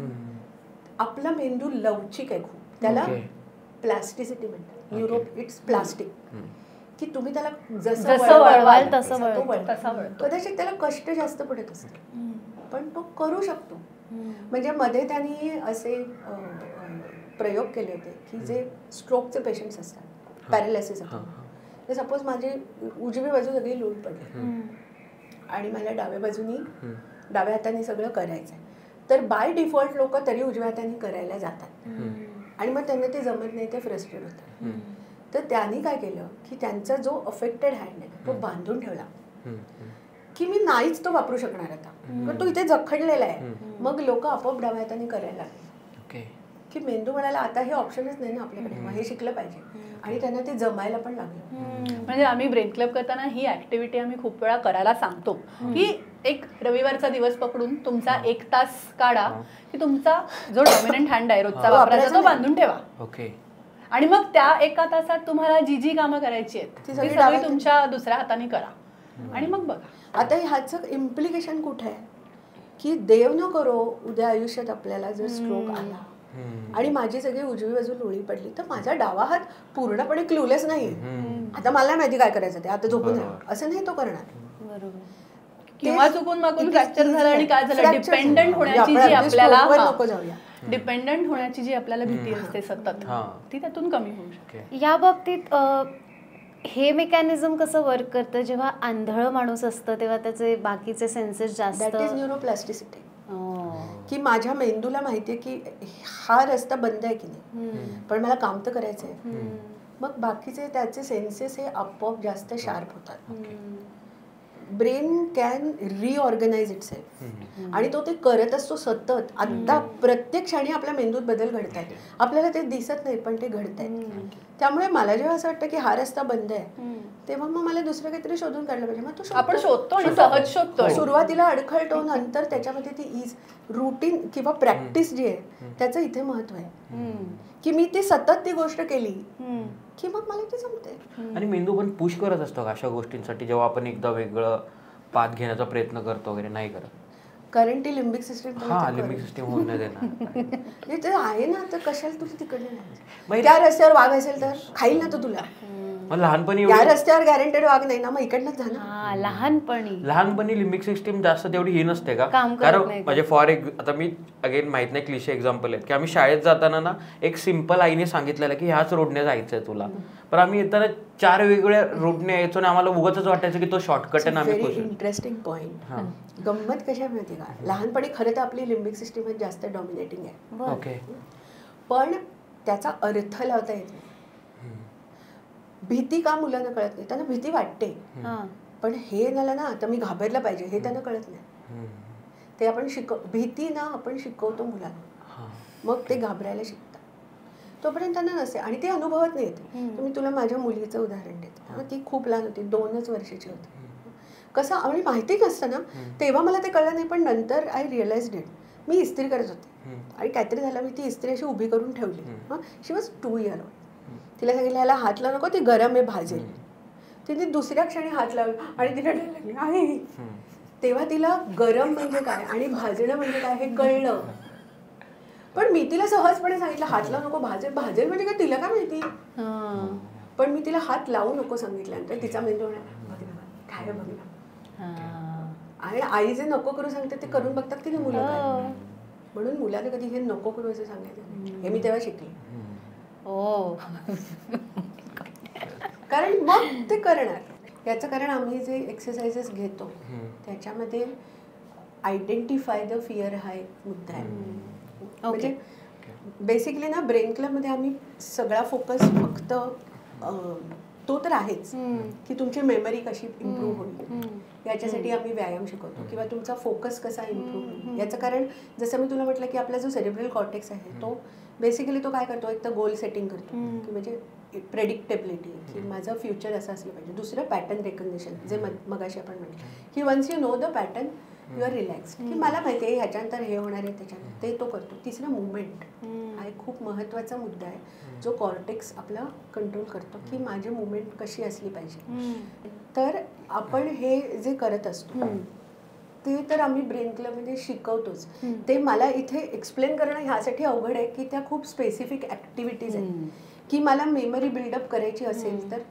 पण त्याच्या बरोबरीने आम्ही इमोशन्सचा ब्रेन क्लब करतो आणि तो माझ्या मते जास्त महत्त्वाचा आहे. सो मला असं वाटतं की आता फॉर एक्झाम्पल भीती आहे, त्यानंतर फोकसवर पण बोलूया आपण थोडं. कारण लोकांच्या मनात एक खूप जणांनी मेंदू म्हणजे फोकस, बऱ्याच सांगतात की फोकस नाहीये. आणि तिसरा इमोशन्स, याच्यावर बोलूया आणि मग स्लीपवर येऊ आपण. ठीक आहे. सो आपण आता भीतीबद्दल बोलत होतो आणि तुम्ही म्हटलं की एवढ्या भीती नाहीच आहेत की जेवढ्या तुम्हाला वाटतात. आणि आता मलाही कळलं की अरे काही उगाचच भीती वाटते, जसं पालीची भीती. आता मला नाही वाटत की पालीने मला काय एक्स्ट्रा होईल, पण ते एवढं सांगितलंय ना की पालीची भीती आहे आणि अशा खूप साऱ्या भीती असतात. फोबिया आणि भीती यात काय फरक आहे? एक वेगळ्या पॉडकास्टचा विषय. पण भीती प्रत्येकाला वाटते, ती आवश्यक आहे. अगेन त्याचा डायरेक्ट जगण्याशी संबंध आहे. मी वाघाला घाबरले नाही आणि जंगलात गेल्या समोरून वाघाला मी त्याला वाटलं कशा बऱ्या आहे ना बाबा तू, तर तो म्हणेल मी खूपच बऱ्या आहे कारण मला आज जेवणाची सोय झाली. तर भीती वाटलीच पाहिजे आपल्याला. भीती आपल्याला जगण्यासाठी आवश्यक आहे ती जेव्हा खूप पराकोटीची भीती गरज नसताना वाटते तेव्हा तो phobia. That is not natural, that is a pathological fear. Okay. त्याचा कुठेतरी आपल्या एखाद्या अनुभवाशी संबंध असतो. तू जे मगाशी लहान मुलांचं सांगितलंस तर हल्ली तुला माहितीये मी असे बरेच व्हिडिओ बघते त्याच्यामध्ये ते कॅक्टसचं खेळणं आहे बघ, की मग ते असं हलतं मग मुलं दचकतात. आता एखादं मूल कदाचित असं असू शकतं की ज्याच्या मनामध्ये ती भीती बसेल, ती कसली भीती आहे त्याला कळत नाही, पण मग कुठल्याही हिरव्या रंगाची हलणारी गोष्ट दिसली की ते मूल त्याला घाबरायला शिकू शकतं. Now this is a conditioned fear. परत थोडं टेक्निकल बोलते की थेरपीज आहेत ना वेगळ्या वेगळ्या ज्या पेशंट्सना दिल्या जातात, त्याच्यामध्ये एक ऑपरंट कंडिशनिंग नावाची थेरपी आहे ज्याच्यामध्ये तुमचं बिहेवियर हे शिकवून बदललं जातं. की मी तुला त्याने एक असा प्रयोग केला होता की एक उंदीर त्यांनी त्याच्यात सोडला पिंजऱ्यामध्ये आणि बाजूच्या ह्याच्यामध्ये खाणं ठेवलं होतं, तर ते त्याला डायरेक्ट मिळायचं नाही, तर तिथे लिव्हर ठेवलं होतं, ते त्यांनी प्रेस केलं की ते खाणं त्याला मिळायचं. आता सुरुवातीला ते चुकून झालं त्याच्याकडे, नंतर त्याला कळलं की आपण हे लिव्हर प्रेस केलं ना की आपल्याला हे खायला मिळतं, मग तो ते शिकला. So his behaviour got him a result. तर असे प्रयोग मग त्यांनी माणसांच्या बाबतीत पण केले. त्याच्यामध्ये त्यांनी एका लहान मुलाला फरचे टॉयज असतात, ओके, तर त्याला त्यांनी ते खेळणं दिलं आणि ते मूल जेव्हा ते खेळण्याला हात लावायचं तेव्हा मागे जोरात आवाज यायचा. अच्छा. की मग ते मूल दचकायचं. थोड्या वेळाने ते असोसिएशन फॉर्म झालं विथ दॅट फर टॉय, की मग ते त्या खेळण्याला घाबरायला लागलं. आवाज झाला नाही तरी खेळणं समोर आलं की ते मूल रडायचं. आणि त्याच्यानंतर ते जनरलाइज झालं की कुठलीही फरची गोष्ट दिसली की ते मूल घाबरायला लागलं. मोठं झाल्यानंतर सुद्धा जेव्हा त्याला कळायचं की ह्याच्यात घाबरण्याशिवाय काय नाहीये खरं तर, पण ते असोसिएशन बिल्डअप झालं. ते हत्तीचं एक उदाहरण दिलं जातं बघ, त्याचे पाय बांधलेले असतात लहानपणापासून, सो तो मोठा झाला तरी मग त्याला नाही सवय नाही, पॉवर यूज नाही करू शकत. Fear is mostly formed by association. म्हणजे इव्हन हे आपल्या पॅरेंटिंगच्या बाबतीत वगैरे पण होऊ शकतं ना. समजा एखाद्याचे आई वडील खूप ओरडतात लहानपणी त्याला, सो मग वाढल्यावर वेगळा पॉडकास्ट मुद्दा आहे. पण ह्या सगळ्या ज्या फिअर आहेत ना, basic fear is only the fear of death. Fear of की मला जिवंत राहायचंय आणि मला शक्यतो तू मला पेन अवॉइड करायची. ती कशी अवॉइड होईल जर मी घाबरले तर अवॉइड होईल. म्हणजे जे मी म्हटलं की तुला हात लावू नको, ते गरम आहे, तर मी हात लावला तर मला दुखेल ना, मग मला त्या गरमची भीती वाटली पाहिजे. तर मी मग दुसऱ्या दिवशी मी इस्त्री करायला गेल्यानंतर ती तिकडे टोकाला जाऊन बघली, नको बाबा हे आपल्याला बरोबर नाही. बरोबर. It avoided that pain. त्याच्यासाठी भीती आवश्यक आहे. पलीकडच्या ज्या भीती आपल्याला उगाच घातल्या जातात ना लहानपणी, कळत पण नाही पेरेंट्सना, पण त्यातल्या काही काही शिल्लक राहतात. पेरेंटिंग हा ना इतका व्यापक विषय आहे. म्हणजे आपण असे खूप लोकांना बघतो की मॅनिक्युअन्सची भीती वाटते किंवा लिफ्टमध्ये शिरायची भीती वाटते, आपल्या एस्केलेटर्सवरनं जायची भीती वाटते. तर त्याचं मूळ कुठे आपल्याला माहिती. How to deal with fears हा एक आम्ही जो इमोशन्सचा ब्रेन क्लब घेतो त्याच्यामध्ये we try to explain it, की त्या भीतीचं मूळ शोधून कसं काढायचं. आता आम्ही जेव्हा 1-to-1 सेशन्स करतो प्रॉपर, माझ्याकडे जर एखादा फोबियाचा पेशंट आला तर मग ते एका सेशनमध्ये मी त्याला मदत करू शकते, पण तुम्ही तुमच्या लेवलवरती सुद्धा जर विचार केलात की मला खरंच भीती ही जसं म्हणाली मॅनिक्युअन्स असतात ते दुकानांमधले, तर मला त्याची भीती वाटते का असं काही घडलंय पूर्वी की जेव्हा ते मॅनिक्युअन तिथे होतं त्यामुळे मला त्याची भीती बसली. एक खूप इंटरेस्टिंग प्रसंग सांगते मी तुला. माझी एक मैत्रीण होती आणि तिचा ॲक्सिडेंट झाला. त्याच्यातनं ती झाली, ती बरी झाली, नंतर सगळं झालं. आणि नंतर आम्ही कुठेतरी एका ठिकाणी गेलो होतो, तर जेवायला बसलो होतो. पंगत होती, पंक्तीत जेवायला बसलो होतो, मस्त फूड होतं आणि वी वर व्हेरी हॅपी. तर अचानक तिला घाम फुटला, तिच्या हार्टबीट्स वाढल्या आणि मला म्हणाली नको आपण घरी जाऊ, मला नाही जेवायचं, आपण घरी जाऊ. तिलाही कळेना की हे का होतं. तर म्हटलं हे असं का झालं तुला. म्हटलं एक तर आमचं जेवण एवढं चांगलं तू घालवलंस, हे एक दुःख महत्वाचं. पण मग म्हटलं की का असं झालं, तर मग म्हटलं नाही ह्याचा कुठेतरी काहीतरी संबंध आहे. तर आम्ही खूप ते खोदून काढलं ना, तेव्हा असं कळलं की तिचा ॲक्सिडेंट, तिला रिक्षाने उडवलं. तर तिला रिक्षाची भीती बसली असती, आय कॅन अंडरस्टँड. ते खूपच ऑब्व्हियस ते आहे, ती तिला अजिबात बसली नाही. पण जेव्हा तिला त्या रिक्षाने उडवलं, तिथे बाजूला छोटी देवळं असतात बघ, साईबाबाची वगैरे अशी छोटी छोटी रस्त्यात, तसं एक देऊळ होतं आणि तिकडे त्यांनी उदबत्ती लावली होती. अच्छा. त्या उदबत्तीचा घमघमाट सुटला होता. आम्ही जिथे गेलो होतो, आम्ही ज्यावेळेला बसलो होतो तिकडे कोपऱ्यात उदबत्ती लावली होती. तिचा मेंदू म्हणाला की हे बघ, इथे नको थांबू, ऍक्सिडेंट होईल. पण कारण आपली जी लिंबिक सिस्टीम आहे तिला स्पेसिफिक्स कळत नाही. जसं मी मगाशी म्हटलं की ती दोरी आहे का साप आहे हे त्याला कळत नाही, पण वेळ कोणाला आहे. चुकून साप असेल, तो चावला तर मरशील ना तू, त्यापेक्षा उडी मार. आणि हे पुन्हा तसं झालं की मगाशी मी सांगितलं की 5% कम्युनिकेशन कळतं, 95% आपल्याला माहिती तर नसतं कुठे रजिस्टर. त्यामुळे एखादी गोष्ट मला आता ह्या गोष्टीची का भीती वाटते मला नाही शोधून काढता येणार. आणि हे मला वाटतं फक्त भीतीशी रिलेटेड नाहीये, एखादं गाणं, मग तुम्हाला एक मोमेंट आठवते, असोसिएशन फॉर्म करणं is a very important job of limbic system. त्यांचा अर्थ समजणं हे सेरेब्रल कॉर्टेक्सचं काम आहे. म्हणून मी जे मगाशी म्हटलं त्यांच्यामध्ये जर मेळ असेल ना, तर मग तो कॉर्टेक्स सांगेल की अगं ही उदबत्तीला नको घाबरूस, तुझा ऍक्सिडेंट उदबत्तीमुळे नाही झाला, तो रिक्षाने धडक दिल्याने झाला. पण जोपर्यंत कॉर्टेक्सला हे कळत नाही तोपर्यंत आपण घाबरत राहतो.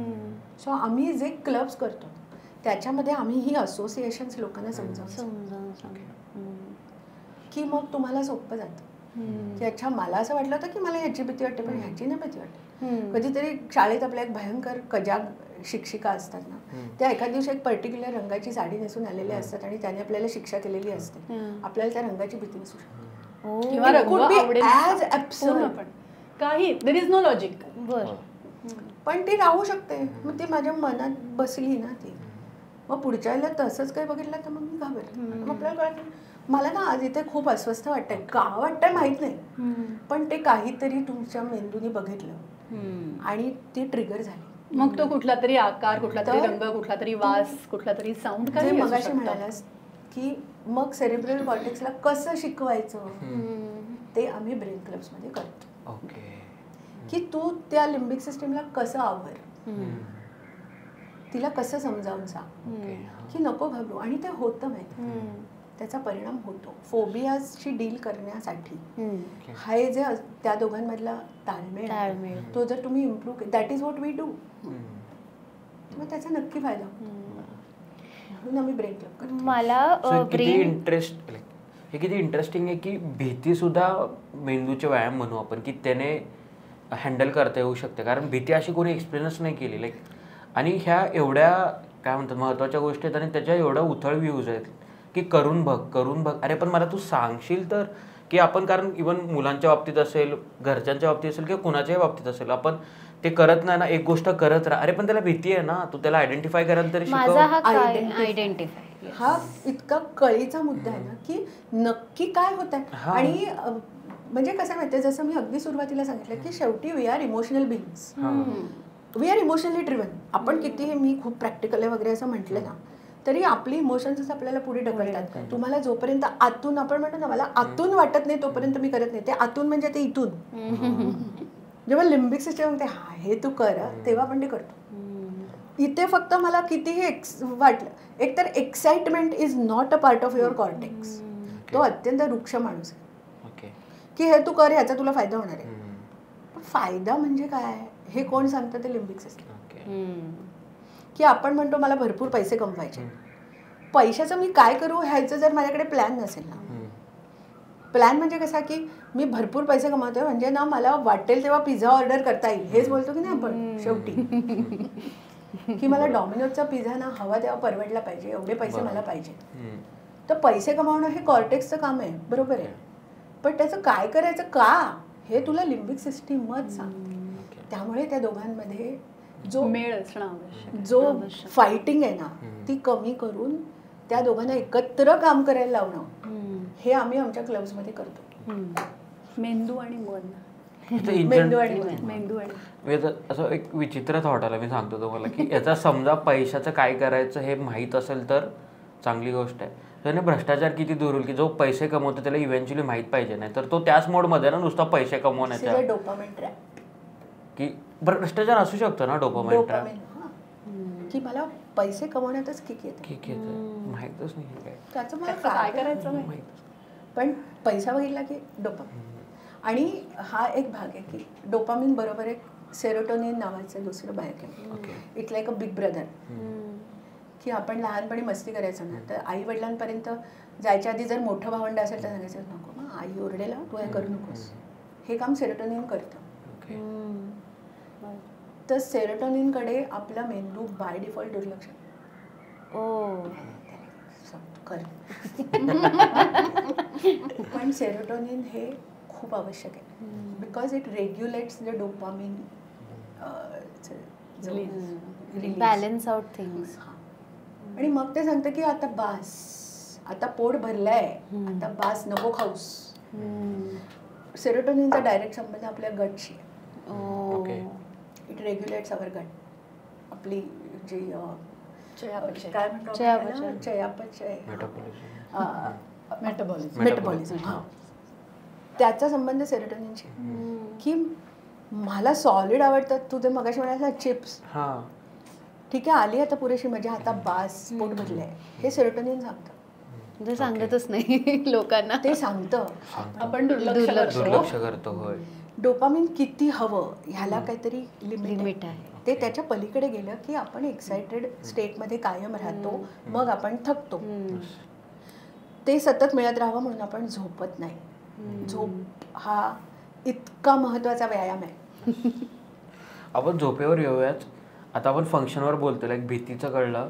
एक मेंदूचं आम्ही लहानपणापासून एक गोष्ट ऐकली आहे फक्त, की फोकस पाहिजे. सो ह्याच्यात किंवा ह्याची काहीतरी एक्सरसाइज असतात हे थोडंफार माहीत होतं. किंवा आता आय थिंक ते नंबर्स बोलतात, त्यांना कोणता गेम म्हणतात, ते बोटांवर हे करतात अबॅकस वगैरे. सो तेव्हा ते सांगायचे की ह्याने फोकस वाढणार वगैरे. सो या फोकसवर तुम्ही कसं बघता, लाईक ह्याच्यासाठी किती ब्रेन एक्सरसाइज पाहिजेत, काय फोकस आवश्यक आहे कुठलंही काम. कारण आपल्याला डिस्ट्रॅक्शन्स खूप असतात, ती बाजूला सारून कामावर ते काम जर करायचं असेल तर फोकस पाहिजे. बाय डिफॉल्ट आपला मेंदू कुठल्याही कामावर 20 मिनिटं फोकस करू शकतो. 20 मिनिटं फक्त बाय डिफॉल्ट. ओके. म्हणजे तो त्याचा थ्रेशोल्ड आहे, तो आपण वाढवू शकतो. 20 मिनिटं किती वेळ, लाईक दिवसभरात, एका तासात, एका वेळी एकदा बसलात की 20 म्हणजे आता तू बघितलं ना, सिम्पल आहे. आपण कुठलंही काम करायला घेतलं ना, आपण सुरुवातीला एकदम फोकस, एक 15-20 मिनिटं झाले की मग आपण इकडे तिकडे बघतो, कारण संपली ब्रेनची कपॅसिटी संपली. मग आपण त्याला नाही पूर्ण करायचं तर कर. फोकस तुम्ही इम्प्रूव्ह डेफिनेटली करू शकता. योग हा त्याच्यासाठी सगळ्यात चांगला उपाय आहे. श्वासाचे व्यायाम, प्राणायाम. आपण एक्सरसाइजकडे पुन्हा, मला तुम्ही जसं व्यायामाचं एक्सप्लेन केलं की ते डोपामाइन वगैरे सगळ्या गोष्टी होतात, तसं फोकसच्या बाबतीत नक्की मेंदूचं काय होत असतं? म्हणजे फोकस म्हणजे मी एक काम करते तर त्याच कामाकडे पूर्ण लक्ष मी दिलं पाहिजे.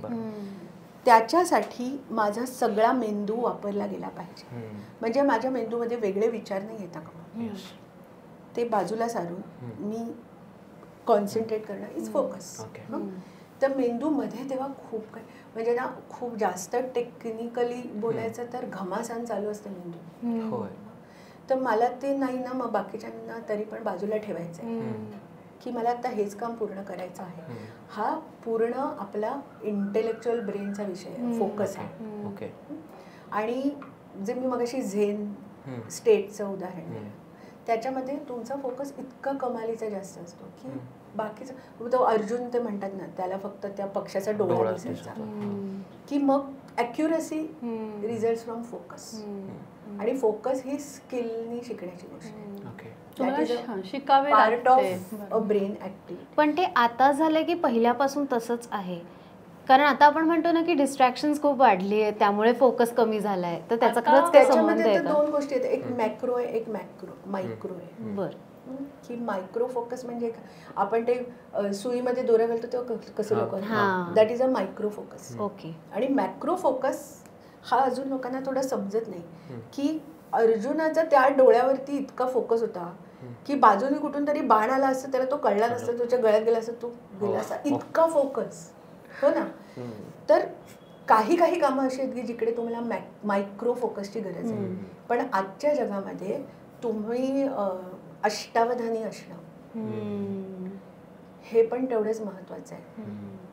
ते कसं करायचं, ती आजची काळाची गरज आहे. आपण जे कॉन्सन्ट्रेशन म्हणतो त्याच्यामध्ये ही गोष्ट खूप महत्वाची आहे की म्हणजे एकच गोष्ट करू का मी पूर्ण, आपण ते करूच शकत नाही.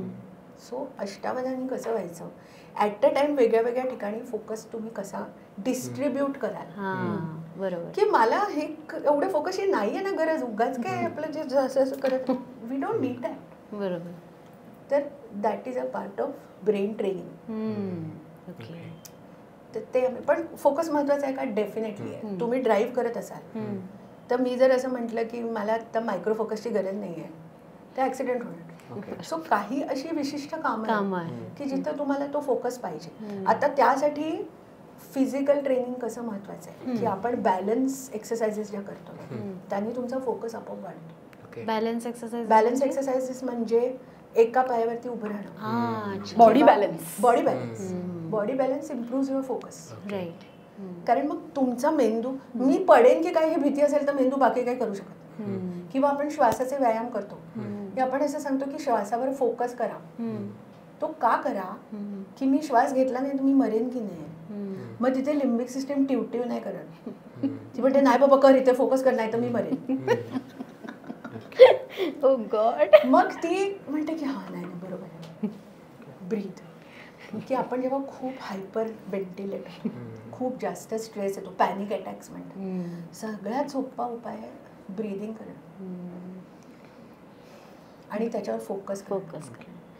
आणि मग आम्ही सांगतो की 2 मिनिटं श्वास पकडून ठेवा, तुम्हाला बाकी कुठलाही टेन्शन शिल्लक नाही राहणार. स्लो ब्रीदिंग केलं की बाकी सगळं आपोआप शांत होते. ते म्हटलं ना बेस सिस्टीम म्हणजे कजाक सासूच वाटायला लागली. नाही का बिचारी, इट इज सो इम्पॉर्टंट आणि इट इज सो क्यूट. हा म्हणजे क्यूटली कजाक. मला तर वाटतं की तो, अरे पण मला हे पण कळते की तो एवढं इम्पॉर्टंट ना, त्याला फक्त आपल्या जीवाची पडली की काही जरी झालं तो आपला जीव वाचवण्यासाठी जेवढे प्रयत्न करतो तेवढे प्रयत्न करतो. माझा जीव वाचला पाहिजे ना, त्याच्यासाठी काम करतोय. आणि त्याला काय माहिती की आता तुम्ही घरात राहताय, खाली वॉचमन आहे आणि तिकडे ते कॅमेरे लावलेले आहेत की कोण, त्याच्यासाठी तो दचकतो ना सारखा. लिम्बिक सिस्टमचा सगळ्यात जास्त फोकस आहे, जीव वाचवला पाहिजे बस. पण ह्याच्यात पण जसं सांगितलं तुम्ही फॉर एक्झाम्पल श्वासाचे व्यायाम, ते ॲग्री की लाईक आपल्याला श्वास घेतल्यावर खरंच स्ट्रेस कमी होतो, दीर्घ श्वास वगैरे घेतो. पण बऱ्याच वेळा मेडिटेशन करताना वगैरे लोक ऑब्झर्व करतात किंवा इनिशियल स्टेजला तरी त्यांना सांगतात की ते श्वासावर लक्ष ठेवा, पण ते 5-10 श्वासानंतर नाही होत किंवा असे बऱ्याच जणांचं. मग तो कसा एक्सरसाइज, हा पण ऍक्च्युली खरं सवयीचा भाग आहे, सुरुवातीला नाही होत त्याला. पण ते तुम्ही सतत करत राहायला पाहिजे. आज नाही झालं, उद्या नाही झालं, आठवड्याभराने नाही झालं, मला 10 श्वासानंतर माझं होतच नाही, मग आपण सोडून देतो. ते सोडून नाही द्यायचं तिकडे. तुम्ही ते करत राहाल, जेवढं आज 10 होईल, महिन्याभराने तुम्ही 50वर पोहोचाल, पण ते पोहोचणार तुम्ही.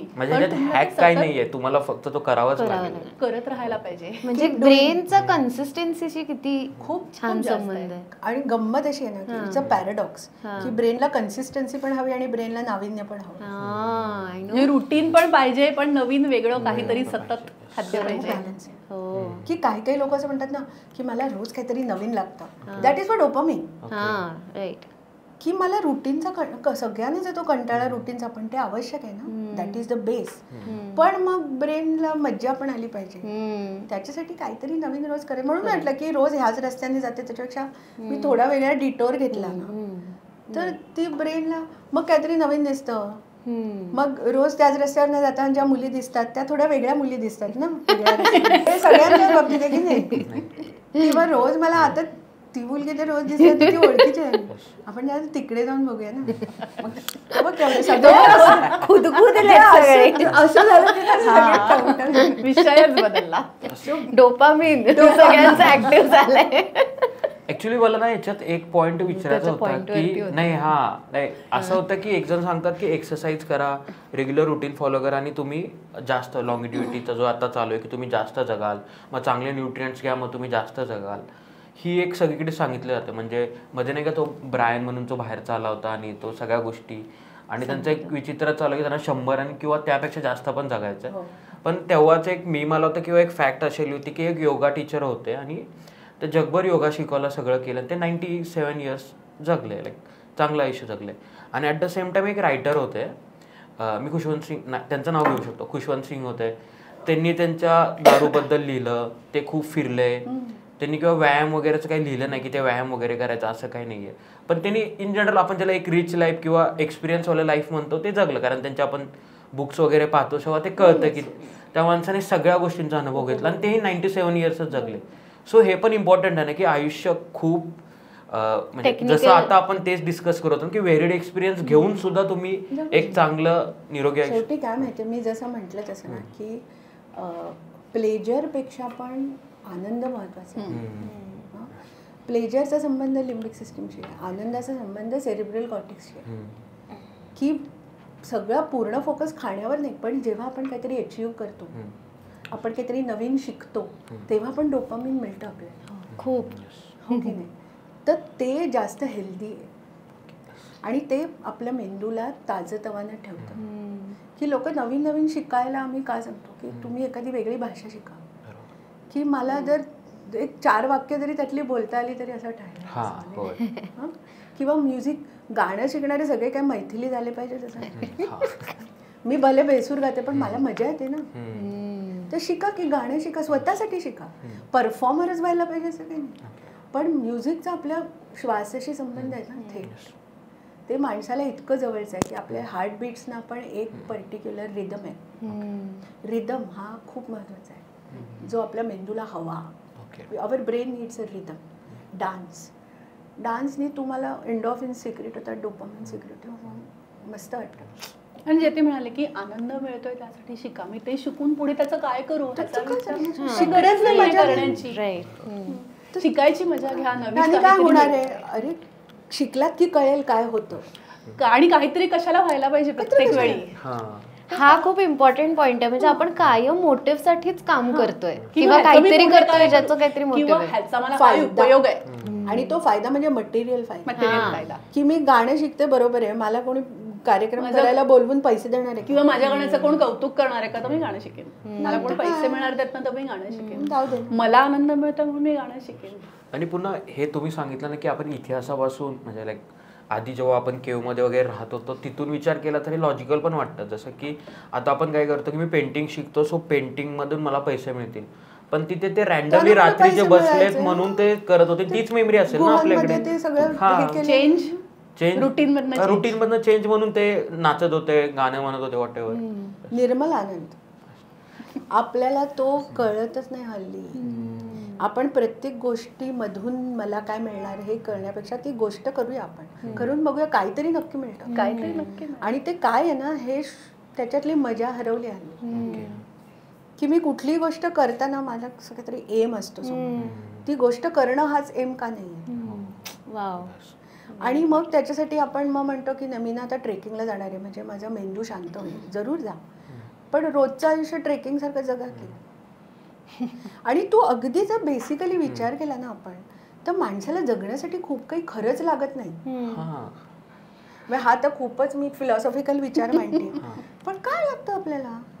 मला माझ्या मुंबईत 6 फ्लॅट आहेत, पण मी एका फ्लॅटमध्ये हात, दुसऱ्या फ्लॅटमध्ये पाय, असं तर नाही का ठेवा. मग 6 झाले, मग 7वा चांगला दिसला की मग त्यात मजा येत नाही मला 6 फ्लॅटमध्ये, पण मी घेते. मग तेवढ्यापुरतं डोपामिन मग संपलं. मग आता काय, मग अजून काहीतरी वेगळं करते. ऍक्च्युली त्यातनं काही मिळतं का नाही, फक्त डोपामिन मिळतं, ते पण हळूहळू कमीच होत जातं. मग काहीतरी करा, डू क्रिएटिव्हिटी. आणि ते म्हणजे असं आहे की प्रत्येक गोष्टी आपण शिकायला घेतली की त्याची घाई असते की आता मला हे येत नाहीये, सोडून द्यायचं. घाई काय आपल्याला, करूया ना, शिकत राहू. जे मगाशी आणि ब्रेथच्या बाबतीत की आपण करत राहू ना, आपला फोकस कधीतरी एक दिवस येईलच. आपल्याला हल्लीचे पटकन सगळं मिळवण्याची सवय झाली आहे ना, कष्टच नाही राहिली आहेत माणसाच्या आयुष्यात कशासाठीच. आता AI ChatGPT तुम्हाला सगळी उत्तरं देतोय. डोपामिन थोड्या दिवसांनी होणारच नाही, जाहीर मेंदू म्हणेल माझी आता तुम्हाला गरज राहिलेली, तर मी आता समाधी घेतो, असं होणार आहे. माणसाचं शेपूट जसं गळून पडलं ना तसा मेंदूच गळून कसं का पडू. आणि ते होऊ नये ह्याच्यासाठी तुम्हाला जागर राहण्याची खूप गरज आहे. की मी म्हणते की नक्का बाहेर पडल्या क्षणी GPS ऑन करू. मग आता आम्ही इथे येत होतो, ती म्हणाली बाई बोगनवेल आली म्हणजे आपण बरोबर आहे. तर तिथे दाखवते का ते, नाही ना, जाऊ दे ना. ती बाहेरची भोगदल बघून कळलं मला की हा आलो आपण बरोबर GPS न गल्लीत आहोत. वापरणे हा सुद्धा एक ब्रेन एक्सरसाइज आहे. टोटली. तुम्ही जेवढे जास्त तुमचे सेन्सेस बरं, या नोटवर मला हेच विचारायचंय की एखाद्या रुटीन मध्ये म्हणजे दिवस सुरू करण्यापासून ते रात्र होईपर्यंत किंवा झोपेत तुम्ही कसं ब्रेनचे व्यायाम करू शकता? मगाशी मी तुला एक सोपी गोष्ट सांगितली की तुझं रोज जे घड्याळ डाव्या हातात लावतेस ते उजव्या हातात लाव, किंवा डाव्या हाताने ब्रश कर, डाव्या हाताने तू जेवतेस जर चमच्या रोज उजव्या हाताने तर डाव्या हाताने जेव. सेन्स ऑर्गन्सच्या बाबतीत बघायचं झालं तर तू भाजीत मसाला घालतेस तर तो डोळ्यांनी न वाचता वास घेऊन मला हा गरम मसाला आहे का गोडा मसाला, मला काय घालायचंय त्याचा विचार कर. तू पाण्याची बाटली भरतेस तर डोळे बंद कर आणि पाण्याची बाटली भरलेली कळते का तुला, अर्धी भरलेली कळते का गळ्यापर्यंत भरलेली कळते का, तुला कळते का, मेमरी नसते. हा, किंवा तू एक जिभेवर ठेवून तुला कळतंय का की मी आता कुठला मसाला खाल्लाय, कुठली चव आहे, माझ्या या भाजीमध्ये मी मीठ बरोबर घातलंय का नाही, तुला वासावरनं भाजीत मीठ घातलंय की नाही हे कळतंय का. कळू शकतं. आपले सेन्स ऑर्गन्स आहेत ना त्यांना आपण विसरून गेलोय. डोळे सोडल्यास आणि जीभ कारण खातो. तुला मी जर डोळे बंद करून चप्पल मध्ये पाय घालायला सांगितलं तर तुझी चप्पल आहे की नाही हे कळतंय का. आणि ते कळतं आपल्याला, ते कळायला हे हवं. मला कळेल, मला आता आठवली माझी because we have a muscle memory. किंवा सकाळी डोळे बंद करून तू टूथब्रश हातात घेतलास तर तू तुझाच घेतलायस का दुसऱ्या कोणाचा घेतलायस हे कळतंय का. म्हणजे दोन सारखे टूथब्रश जरी असले ना तरी आपल्याला कळतं, आपल्याला हात लावून कळतं की हा माझा नाहीये. कारण त्याची आपले जे न्यूरॉन्स आहेत दे सेव्ह द टच.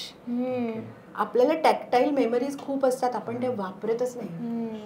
आता बघा गंमत आहे, आम्ही एक प्रयोग करतो ब्रेन क्लब जेव्हा करायचो जेव्हा आम्ही ऑनलाईनमध्ये आम्ही खूप लिमिटेशन्स येतात पण तर तेव्हा आम्ही एक बॅग ठेवायचो, ती भरलेली बॅग असायची आणि त्याला सांगायचं उचल.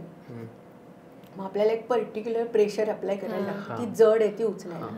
मग आम्ही ती रिकामी करायचो, त्याला माहिती नसायचं, ती परत तिथे ठेवायचं, सांगायचं उचल, तो तेवढंच प्रेशर लावायचं. अरे हलकी आहे, पण आपल्या मेंदूमध्ये हे सगळं नोट झालं. That is the memory. किंवा आपण रोज आंघोळ करतो, एक दिवस आपण डोळे बंद करून जर आंघोळ केली तर मला माहितीये ह्या कोपऱ्यात साबण आहे, इथे स्प्रे आहे, पाणी कुठल्या दिशेने कुठल्या बाजूने आणि कुठल्या दिशेने माझ्या अंगावर पडणार आहे, मला डोळ्यांची गरज नाही, मला हे सगळं माहिती आहे. हा व्यायाम आहे मेंदूचा. हा मेंदूचा व्यायाम की इट तुमचे सेन्सेस सजग होतात जास्त. म्हणजे रोज जी गोष्ट करतोय तीच, पण त्याच्यामध्ये एक छोटासा बदल, एकदम छोटा बदल. आपल्या कपड्यांचा वास माहितीये का. इच तुझ्या प्रत्येक कपड्याला स्वतःचा वास आहे किंवा त्यातला स्पर्श त्याचा वेगळा आहे. एक दिवस डोळे मिटून आतले कपडे कपाटातनं काढ आणि ट्राय टू अंडरस्टँड की हा माझा कुठला ड्रेस आहे. Oh my God. त्याच्यासाठी तू प्रत्येक वेळी जेव्हा तो ड्रेस घालतेस तेव्हा आपण हात लावतो का नाही. एखाद दिवशी तू कुलूप उघड आणि आतमध्ये गेल्याबरोबर दिवे लावू नकोस. बघ तुला तुझ्या नेहमीच्या जागेवर बॅग ठेवता येते का, चप्पल काढता येतात का, घड्याळ काढून ठेवता येते का. आपल्या डोळ्यामध्ये दोन प्रकारच्या पेशी असतात, रॉड्स आणि कोन्स. आपण कोन्स असतात जे आपल्याला कलर विजन देतात, रॉड्स असतात जे ब्लॅक अँड व्हाईट विजन आहेत. हल्ली माणसाचे रॉड्स वापरले जात नाहीत. याचं कारण काळोखात आपण काही करतच नाही. आपण घरी आल्या पहिली गोष्ट काय करतो, दिवा लावतो. तो तर तुम्ही लावला नाही, तुमचे रॉड्स आपोआप ऍक्टिव्हेट होतात आणि तुम्हाला काळोखात दिसायला लागतं. पण ते तुम्ही वापरलेच नाही. त्याला आपण हल्ली मोबाईलला टॉर्च असतो, मला रात्री इथे आल्यावर असं वाटतं की लाईट गेल्यावर माझं फंक्शनॅलिटी संपली असं वाटतं. पण मी जेव्हा गावी वगैरे जातो आणि तिकडे चंद्र वगैरे असतो तर आम्हाला वाटतं की बॅटरी घेऊन जातच नव्हती लोक, ती रॅन्डम सुद्धा तुला 5 मिनिटांनी दिसायला लागतं. गरजच नाही दिवे लावायची. ते करा तर. आपण हल्ली अनेक घरांमध्ये रात्री आपण दिवा चालू ठेवतो एक कुठला तरी. हा, बऱ्याच घरामध्ये ठेवतात. तर म्हातारी माणसं असेल तर ठीक आहे, पण तरुण मुलं सुद्धा तू नाईट लॅम्प चालू ठेवतो कशाला. तुम्ही उठा, 2 सेकंदात तुम्हाला सगळं दिसायला लागतं ज्याची गरज येते. हा, काळोखात आपल्याला रंग दिसल्यानंतर फरक नाही पडत. बाथरूम कुठे समजलं की बस आहे. मला वॉशरूमला जायचंय, ह्याच्यासाठी मला काय आवश्यक आहे, मला वॉशरूमचा दरवाजा दिसला पाहिजे. तो दिसतो आपल्याला, दिवा लावून. आणि मला माझ्या बेडवरनं उठून बाथरूम मध्ये जायला मला 5 पावलं चालायची का 10 पावलं हे माहिती आहे. हे मला माहिती आहे. काळोखात मला ते सहज कळतंय. किंवा तू तुझ्या खोलीत उभं राहून सरळ चाललीस 8 पावलं तर तेवढीच 8 पावलं चालून तू मागे येऊ शकतेस उलटी, आणि तुला माहिती की तू आपटणार नाहीये. ही कपॅसिटी ब्रेनकडे आहे पण ती आपण वापरत नाही, आपण चान्सच देत नाही त्याला फक्त वापरायला. डोळे वापरतो. Use only eyes. वास येत नाहीत आपल्याला वेगळे वेगळे, आपल्याला स्पर्श वेगळे वेगळे कळत नाहीत. म्हणजे आपल्याला कळलं पाहिजे की आम्ही हात ठेवला तर हा स्मिताचा आहे का मैत्रीचा आहे. आपल्या मेंदूकडे ती क्षमता आहे. That is an exercise for the brain, as simple as this. की मी डोळे मिटून हे केलं ना तर मला कळलं पाहिजे अरे हे इथे काहीतरी छोटं छोटं आहे आणि हे वेगळं काहीतरी लागतंय. हां, मग हे काय प्लॅस्टिक आहे बहुतेक. हे आपल्याकडे या मेमरीज आहेत ना, तुम्ही ते वापरल्यात की ती नेटवर्क स्ट्रॉंग होतात. दिस इज अन एक्सरसाइज. सगळे टीव्ही शोज ब्रेन ऍक्टिव्हिटीज करण्यासाठी मला वाटतं त्यांच्या नकळतच ते करत असतात. Home minister. अगं आपण लहानपणी जे खेळ खेळायचो त्या सगळ्या तुम्ही टिक्कर खेळायचं तेव्हा तुमचं एस्टिमेशन सुधारायचं की नाही की मला हे फेकायचं आहे तर ते किती जोरात मी फेकलं तर तिथे जाऊन पडेल. कुठल्या चौकोनात पडण्यासाठी माझे डोळे तिकडे असले पाहिजेत. मला हा अंदाज पाहिजे की मी किती जोरात फेकलं पाहिजे. म्हणजे गोट्या तुझं नेम म्हणजे आता घरच्यांना मला सांगतील की कारण तेव्हा गोट्या म्हणजे असा एक चांगला एक खेळ समजला जायचा नाही. चांगला म्हणजे असं कोणी एन्करेज नाही करत ना की गोट्या खेळ, पण आता कधी अरे तो सांगू शकतो एखाद्याला की ब्रेन एक्सरसाइज आहे. अरे सागर गोटे खेळायचे नाही. फोकस त्याच्यात किती फोकस लागतो फोकस की तू वरती फेकतेस आणि खाली बघून तो वरचाही कॅच करतेस. It's a brain exercise. Same with काचा पाणी खेळायचे किती दुसरी न हलता पूर्ण मायक्रो फोकस जे आपण मगाशी म्हणतो त्यातनं होतो ना.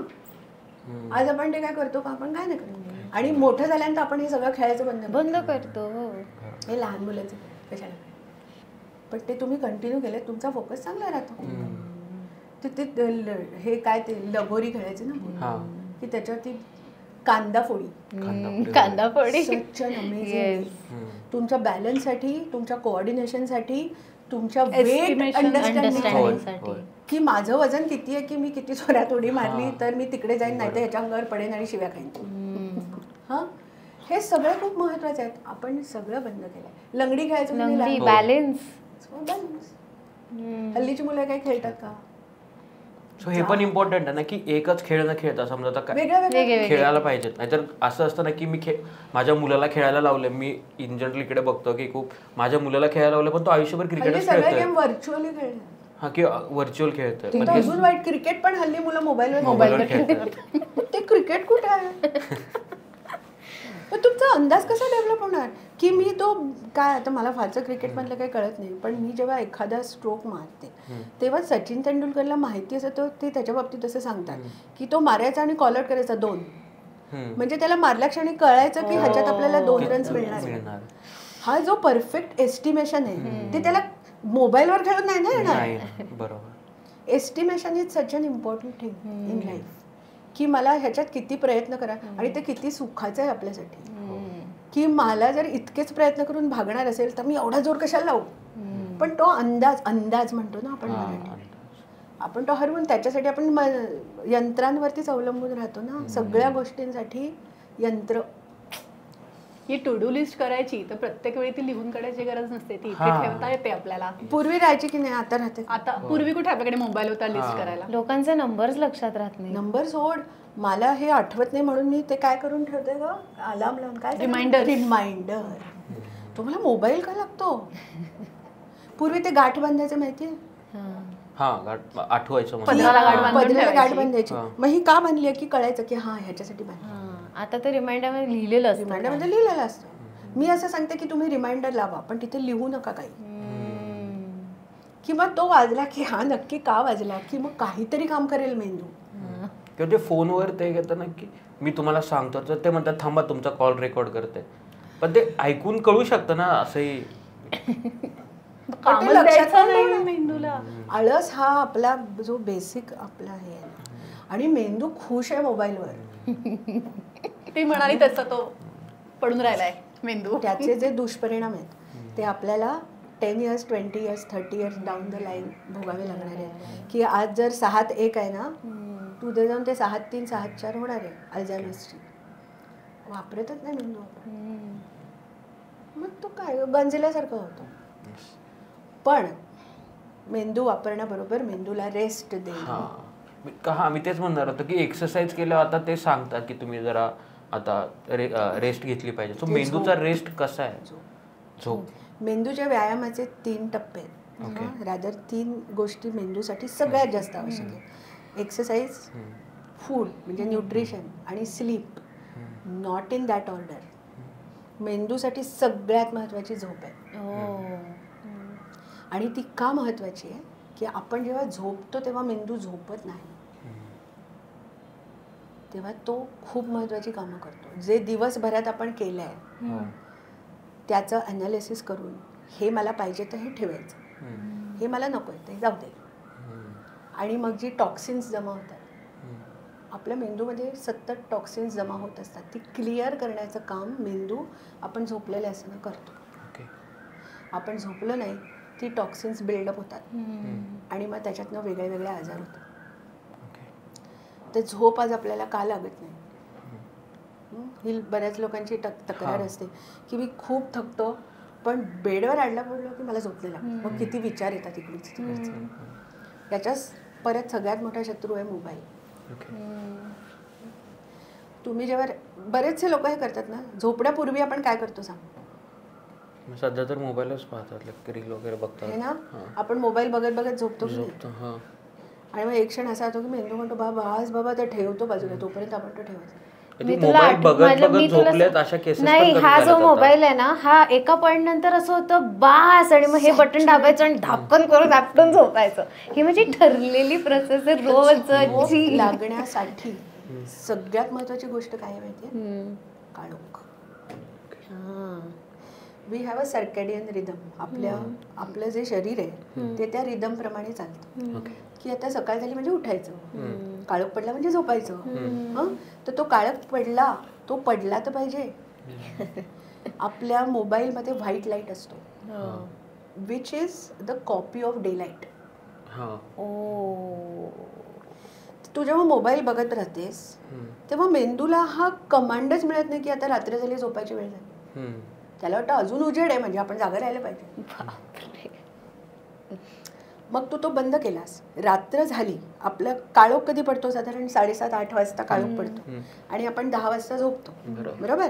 काळोख पडल्यानंतर 2 तासांनी मेंदूला झोप लागते. काळोख पडल्यावर तुम्ही झोपता झोपता मोबाईल बंद केलात ना की झोप लगेच नाही लागत, अजून पुढे 2-3 तास जातात. त्याच्यानंतर मेंदू म्हणतो हा आता झोपायची वेळ झाली. कारण त्याच्यासाठी तेव्हा काळोख पडतो, तेव्हा झोपायची तुम्ही वेळ. जेव्हा मोबाईल बंद केला तेव्हा काळोख पडल्यानंतर पुढच्या 3 तासांनी झोपायचं, हे मेंदूच्या आपल्याकडे हे आहे. मग जोपर्यंत तो लाईट आहे तोपर्यंत दिवस आहे. मेंदू म्हणतो अजून दिवस आहे, मग नाही झोपायचं नाही अजून. पण त्याला स्वतःलाही कळतंय यार पण मी थकलोय. नाही पण रात्र नाही झाली ना, ज्या ती उजेड आहे त्यावर ती अजून दिवस आहे. तर तो लाईट जोपर्यंत लाईट बंद झाल्यानंतर पुढे 2 तास लागतात आपल्याला झोपण्यासाठी. तू जर रात्री 11 वाजता मोबाईल बंद केलास तर ऍक्च्युअल आता झोपायचं आहे हे कळायला 1 वाजतो. मग आपल्याला झोप नाही लागत. आपलं ते नॅचरल बॉडी तर मोबाईल हा एक सगळ्यात महत्वाचा पॉइंट आहे ज्याच्यामुळे झोप डिस्टर्ब झाली. दुसरं की आपल्या स्लीप पॅटर्न्स, तुम्ही त्याच वेळेला रोज झोपलात तर ती वेळ आली की मेंदूला झोप येते. आज मी 10 वाजता झोपले, उद्या मी 12 वाजता झोपले, परवा 9 वाजता झोपले, मग त्याला कळत नाही नक्की कधी झोपायचं. सो रुटीन झोपेच्या बाबतीत अत्यंत महत्वाचं आहे की मी रोज रात्री 11 वाजता झोपणार म्हणजे झोपणारच. जगाच्या उलटा पूर्वी लोक हे करायचे ना, आपण आता शिवाय घालतो. माझे बाबा 9:30 वाजले की दिवे बंद करायचे घरातले, आता बस झोपा की मग 11 वाजेपर्यंत आम्हाला झोप लागायची.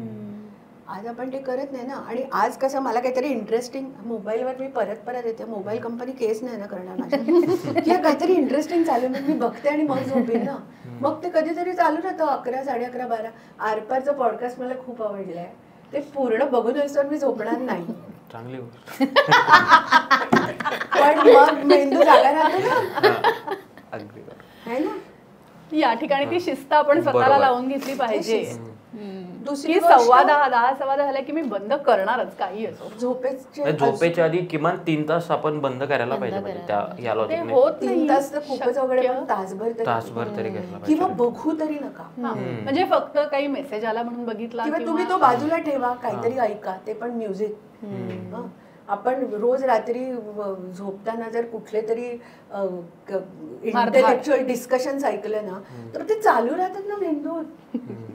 मग तो म्हणतो मी हे करू का माझ्या क्लिनिंगचा जॉब करू. मग ते टॉक्सिनकडे तो लक्ष नाही देत कारण हे इंटरेस्टिंग आहे ना. मग तो त्याचा विचार करत राहतो, मग तो जागा राहतो, मग आपल्याला झोप लागत नाही. झोपण्याच्या आधी अर्धा तास सगळं बंद केलं पाहिजे. तुमचं ब्रीदिंग स्लो झालं पाहिजे झोपताना. स्लो ब्रीदिंग मीन्स ना आपण जेव्हा झोपतो तेव्हा आपलं एकदम संतलयित श्वास चालू असतो. पूर्वी ते आपोआप व्हायचं, आता ते करावं लागतं. So start breathing slowly. मग तुमची सिस्टीम स्लो होते आणि मग मेंदूला वाटतं आता काय मिळणार नाही, आपल्याला झोपून जाऊया. तिसरी महत्वाची गोष्ट विचार आहेत. आपल्याला विचार थांबवता येत नाहीत म्हणून आपण झोपू शकत नाही. विचार थांबवण्यासाठी तुम्हाला फोकस करता आला पाहिजे श्वासावर. जसं मी मगाशी म्हटलं ना की श्वास घ्यायचा थांबला तर सगळे विचार जातात खड्ड्यात. श्वासावरती फोकस का करायचा. ह्याच्यासारखं दुसरं सुख नाही. तिथे फोकस केलात की तुमचे विचार आपोआप थांबतात. हे परत प्रॅक्टिसनी जमणारी गोष्ट. म्हणजे दिवसभरात ना आपण ऑटोमॅटिकली खूप भराभर हायपर व्हेंटिलेशन चालू असतं आपलं. ते आपल्याला जाणीवपूर्वक त्याचा पेस म्हणजे गती आहे, श्वास आत घ्यायचा आणि श्वास सोडायचा ह्याची जी गती आहे. तुम्ही सेकंदाला जर एक श्वास घेत असाल तर तो 2 सेकंदाला किंवा 3 सेकंदाला एक श्वास इथे तुम्ही आणाल स्वतःला, रिदम आला तेव्हा तुम्ही स्वतःची सगळी सिस्टीम शांत होईल. मग तुम्ही शांत होता. पाणी प्यावं. आपण थोडंसं कोमट पाणी. जर पाणी आहे ना that is another thing which सूज युअर बॉडी इनव्हेरिएबली. आपण पाणी नाही पित बरेच. जे लोकांना म्हणतात ना मला झोप नाही लागत त्यांनी एकदा आपल्या दिवसभरात आपण किती पाणी पितो याच्याकडे लक्ष द्यावं. तुमची बॉडी जर डिहायड्रेट झाली असेल तुम्ही झोपू शकणारच नाही, शक्यच नाही झोप लागणं. आणि पाणी म्हणजे जर रूम तुम्हाला- टेम्परेचरचं नॉर्मल साधं पाणी. सोडा नाही. पाणी म्हणजे बियर नव्हे, पाणी म्हणजे सोडा नव्हे, पाणी म्हणजे कोक पण नव्हे बघ सगळे. फक्त पाणी आणि रूम टेम्परेचरचं पाणी. पाणी इज पाणी. तर माझं पूर्ण दिवसामध्ये वॉटर इनटेक पुरेसा होतोय का, तो होत नसेल तर माझ्या पेशी डिहायड्रेट होणार. आणि मला दिवसाला जर 3 लिटर पाणी प्यायचं आहे तर मी सकाळी एका वेळी 1 लिटर, दुपारी 1 लिटर आणि रात्री 1 लिटर नाही. मला ते इक्वल इंटरव्हल मध्ये थोडं थोडं पाणी प्यायला पाहिजे. तुमचं पाणी पुरेसं नसेल तर तुम्ही काहीही करा, तुमचा ब्रेन गिव्हअप करा. मग ब्रेन फॉग म्हणतो आपण. मला काही सुचत नाही का. मग मी माझी मुलगी आहे ना इरिटेट आहे दिल्यानंतर तू बस. आपल्याला लहानपणी सांगायचं माहिती आहे बस, श्वास घे, पाणी पी, that's it. This is the best exercise for the brain. बस, श्वास घे, पाणी पी, आता बोल. मग बोल जे काय बोलायचं तेवढंच आहे. तोपर्यंत असं होते काय रे झालं. पण ते इतकं दुर्मिळ झालं हल्ली. श्वास घेणं, बसणं, पाणी पिणं, काहीच पण आपल्याला थांबणं माहित नाही. थांबणं, पॉज जो आहे डिफॉल्ट मोड तिकडे जाणं आवश्यक आहे. ते कसं जायचं त्याच्यासाठी भेटा अथवा लिहा ब्रेन क्लब. ऍक्च्युली आणि किती हे takeaways आहेत म्हणजे हे my सांगितलं God. कळतं. सो मला एक एक्सपिरियन्स होता. आता मी मध्ये गावी गेलो होतो. सो माझं जिथे घर आहे तिथे आजूबाजूला जास्त घरं नाही आहेत किंवा लाईट नाही आहे. म्हणजे अगदी काय म्हणतो आपण त्याला, जो रस्त्यावर लॅम्प आता शहरात असतो त्यामुळे तिथे लाईट बंद केली का सगळा अंधार होतो. आणि मग तिकडे मला हेच समजत नव्हतं की सगळे 10ला का झोपतो आम्ही. सो तिथे हे जाणवलं की तिकडे कम्प्लीट अंधार होतो. म्हणजे शहरात वन ऑफ द रिझन हे आहे का की रात्रभर स्ट्रीट लाईट चालूच असतात त्यामुळे मग शहरातलं झोप पण लेट आपण मिट्ट काळोखना अनुभवतच नाही कधी. मग चांदणं आपल्याला मुंबईत दिसतच नाही. जरी सगळं बंद, एक तर दिवे बंद झाले मग तुम्हाला चांदणं नाही दिसत ना, कारण आपले दिवे जास्त प्रखर असतात. ते निवली पाहिजे तुमचं शरीर आणि तुमचा मेंदू निवला पाहिजे. माझी आजी नेहमी असं म्हणायची की रात्रीपर्यंत तुम्ही निवला पाहिजे. निवलं म्हणजे काय, ती जी सिम्पथेटिक आहे त्याच्यावरून पॅरासिम्पथेटिक वरती गेलं पाहिजे. आपण जातच नाही. मग सतत सकारात्मक काहीतरी केलं पाहिजे, काही केलं नाही ऍक्टिव्हली तरी मग सतत विचार करत म्हणजे राहिलं तुला पाहिजे. सांगू, साधी सिंपल गोष्ट आहे. आपण 5 मिनिटं काही न करता बसू शकतो का? आपल्या हातात मोबाईल येतात लगेच. की मोबाईलचा तो टिंग वाजला की तुम्ही थांबवू शकता का स्वतःला? 5 मिनिटं थांबवू शकता का स्वतःला ते बघण्या वाचून? म्हणजे मी असं सांगते की तो मोबाईल पर्समध्ये ठेवा एक 4-5 तास सलग. आपण उगाच बघतो म्हणजे काही काम नसलं ना तर आपण लगेच मोबाईल आणि बाजूला नाही, तुम्ही तो दुसऱ्या खोलीत ठेवून या खोलीत बसू शकताय का 10 मिनिटं? नुसतं शांत बसा, काही न करता.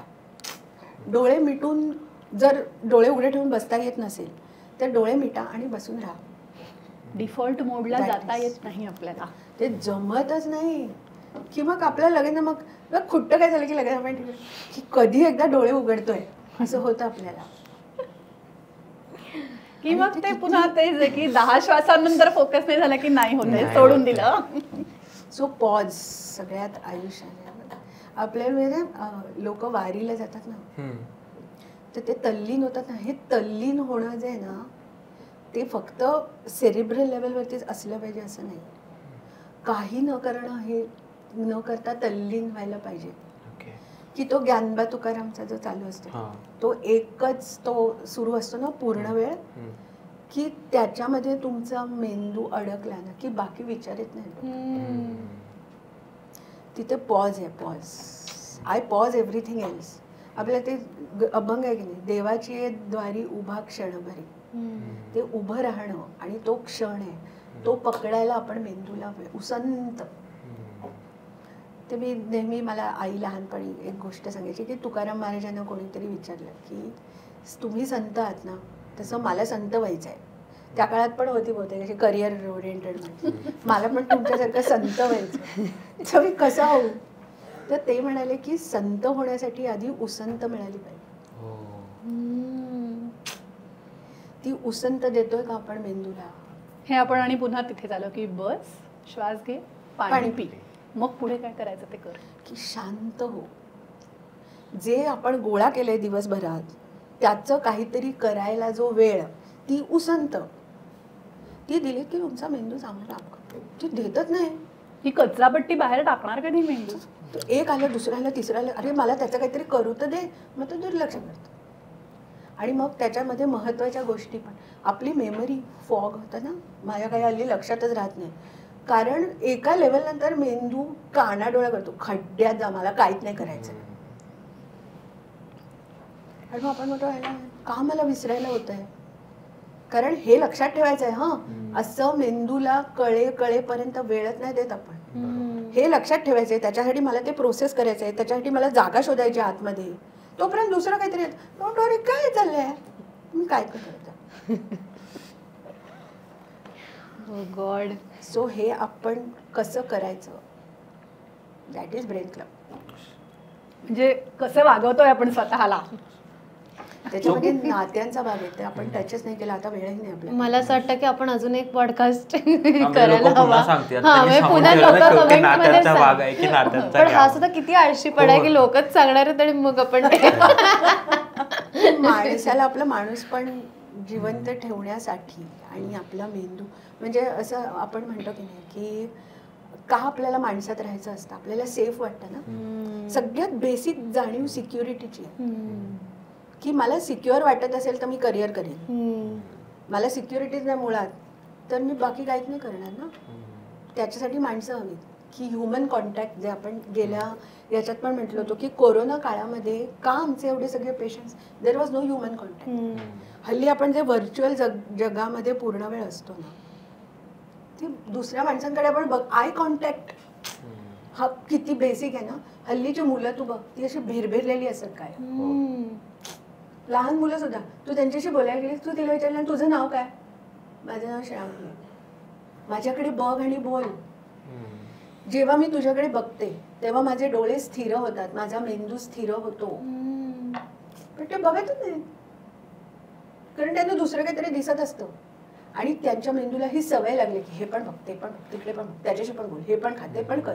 मल्टीटास्किंग, अनदर डेव्हिल, ज्याला आपण एवढी जागा दिली. मल्टीटास्किंग आपल्या मेंदूसाठी नाहीच, पण आपण ते सतत करतो. लहानपणापासून आपण असं ऐकत आलेलो आहे खूप की मल्टीटास्किंग सॉलिड एकदम नाही.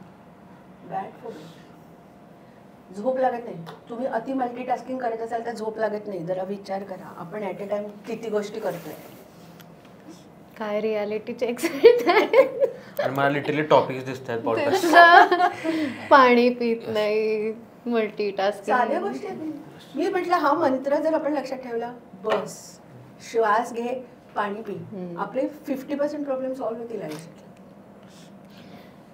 काय म्हणजे हे खरंच खूप म्हणजे काही बोलण्यासारखं नाहीये. रादर आम्ही आज नुसती ऐकण्याचीच भूमिका घेतली, जे आमच्या ब्रेनसाठी खूप किंवा महत्वाची याच्या गोष्ट होती असं मला वाटतंय. सुरुवातीपासून एक असं होतं की आपण सुरुवातच अशी केली होती, करायला सांगतात की हे करा ते करा, पण ते सांगणं इस्पेशली जो ते करायला सांगणार आहे त्या मेंदूला कन्व्हिन्स करण्यासाठी ती प्रोसेस काय असणार आहे हे सगळ्यात इम्पॉर्टंट कळलं. की म्हणजे कोणतीही गोष्ट करताना, म्हणजे जसं मी तुला म्हटलं ना की मी रोज व्यायाम करतो, ठीक आहे, पण त्यातनं साध्य काय हे जर मला माहिती तर मी ते का करीन. आणि मेंदूचे व्यायाम मी का करू ना, हा पहिला प्रश्न आहे. की मी ते तुला शिकवीन. म्हणजे जसं मी सांगितलं होतं की आता हे 2 आणि हे 3 बरोबर आहे, तर हे तू शिफ्ट केलेस, कर बघू जमते का बघ मला करून. त्या दिवशी आम्ही खूप वेळा केलं नंतर, पण तेव्हा जमत होता, आता बरं. हा मग हा तर मेंदूचा व्यायाम आहे. ते मजा ते करायला म्हणून नाही करायचं, त्याच्या मागे काहीतरी हेतू असला पाहिजे. मे बी तो मेंदूला हेतू असणं हा सुद्धा एक वन ऑफ द एक्सरसाइज असू शकतो की माहित पाहिजे प्रत्येक वेळी तुम्ही काय करता. म्हणजे मला माहिती, लोक म्हणतात की आता आपल्याकडे ते जिक्सॉ पझल्स असतात, it's a very good brain exercise, पण ती मी आता मेंदूचा व्यायाम मला करायचा आहे म्हणून मी केली, तर त्याचा तुम्ही त्याच्यामध्ये रस घेऊन जर ते करा की त्याच्यामध्ये स्पेशियल रेकग्निशन आहे की माझ्याकडे एवढी जागा आहे, ह्याचा हा आकार आहे किंवा ह्याचा हा पॅटर्न आहे. परत तेच आहे, we go back to those basics. जागा, पॅटर्न्स, आकार, अंदाज, डिसिजन मेकिंग, हे सगळं करण्यासाठी मेंदूचा व्यायाम करायचा. पण ते होतंय का त्यातून? ब्लाइंडली नाही करण्यासारख्या गोष्टी आपण काय करतोय हे. आणि मेंदूच आहे जो आपलं सगळं शरीर मॅनेज करतोय, जो सगळं करतोय, आणि त्याची आपल्याला अजिबात कल्पना नाहीये की बोलत असताना मी बोलते का ही बोलते, तुला माझ्याकडे बघण्यासाठी किती मान वळवायची आणि तिच्याकडे बघण्यासाठी किती मान वळवायची, ह्याचा विचार नाही करायला लागत आहे.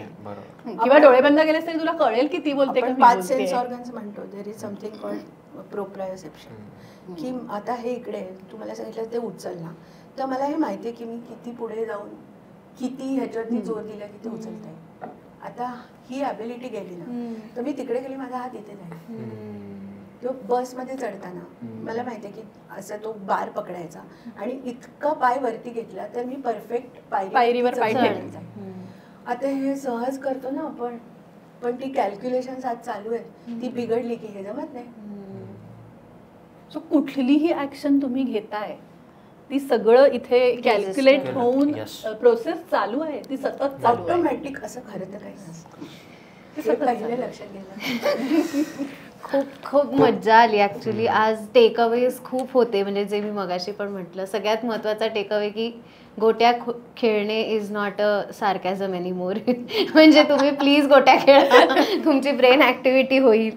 आणि खूप खूप मजा आली. म्हणजे हे जे नाही आहे, synergy between physical, mental, social. Right. Thank you so much पुन्हा एकदा इथे आल्याबद्दल आणि आम्हाला इतकं नव्या गोष्टी सांगितल्याबद्दल. आय होप आता परत आपण एकत्र पुन्हा अजून एखादा विषय घेऊन भेटूच. आणि लोकांवर सोडते मी की लोकांना कसं वाटतंय हे ऐकायला बघायला, ते आम्हाला नक्की कमेंट्समध्ये सांगा. तुमचे काही प्रश्न असतील तर ते सुद्धा कमेंटमध्ये सांगा. त्या ज्या ब्रेन क्लबबद्दल बोलत होत्या, मेन्शन करत होत्या, तर ते सुद्धा काय आहे नक्की हे जाणून घ्यायचं असेल तर आम्ही डिस्क्रिप्शनमध्ये त्याची लिंक किंवा कॉन्टॅक्ट नंबर देऊच. आणि मग ते तुम्ही फॉलो करा, जाऊन बघा आणि तुमच्या मेंदूला सजग करा असं मी म्हणेन. Happy brain. Happy brain.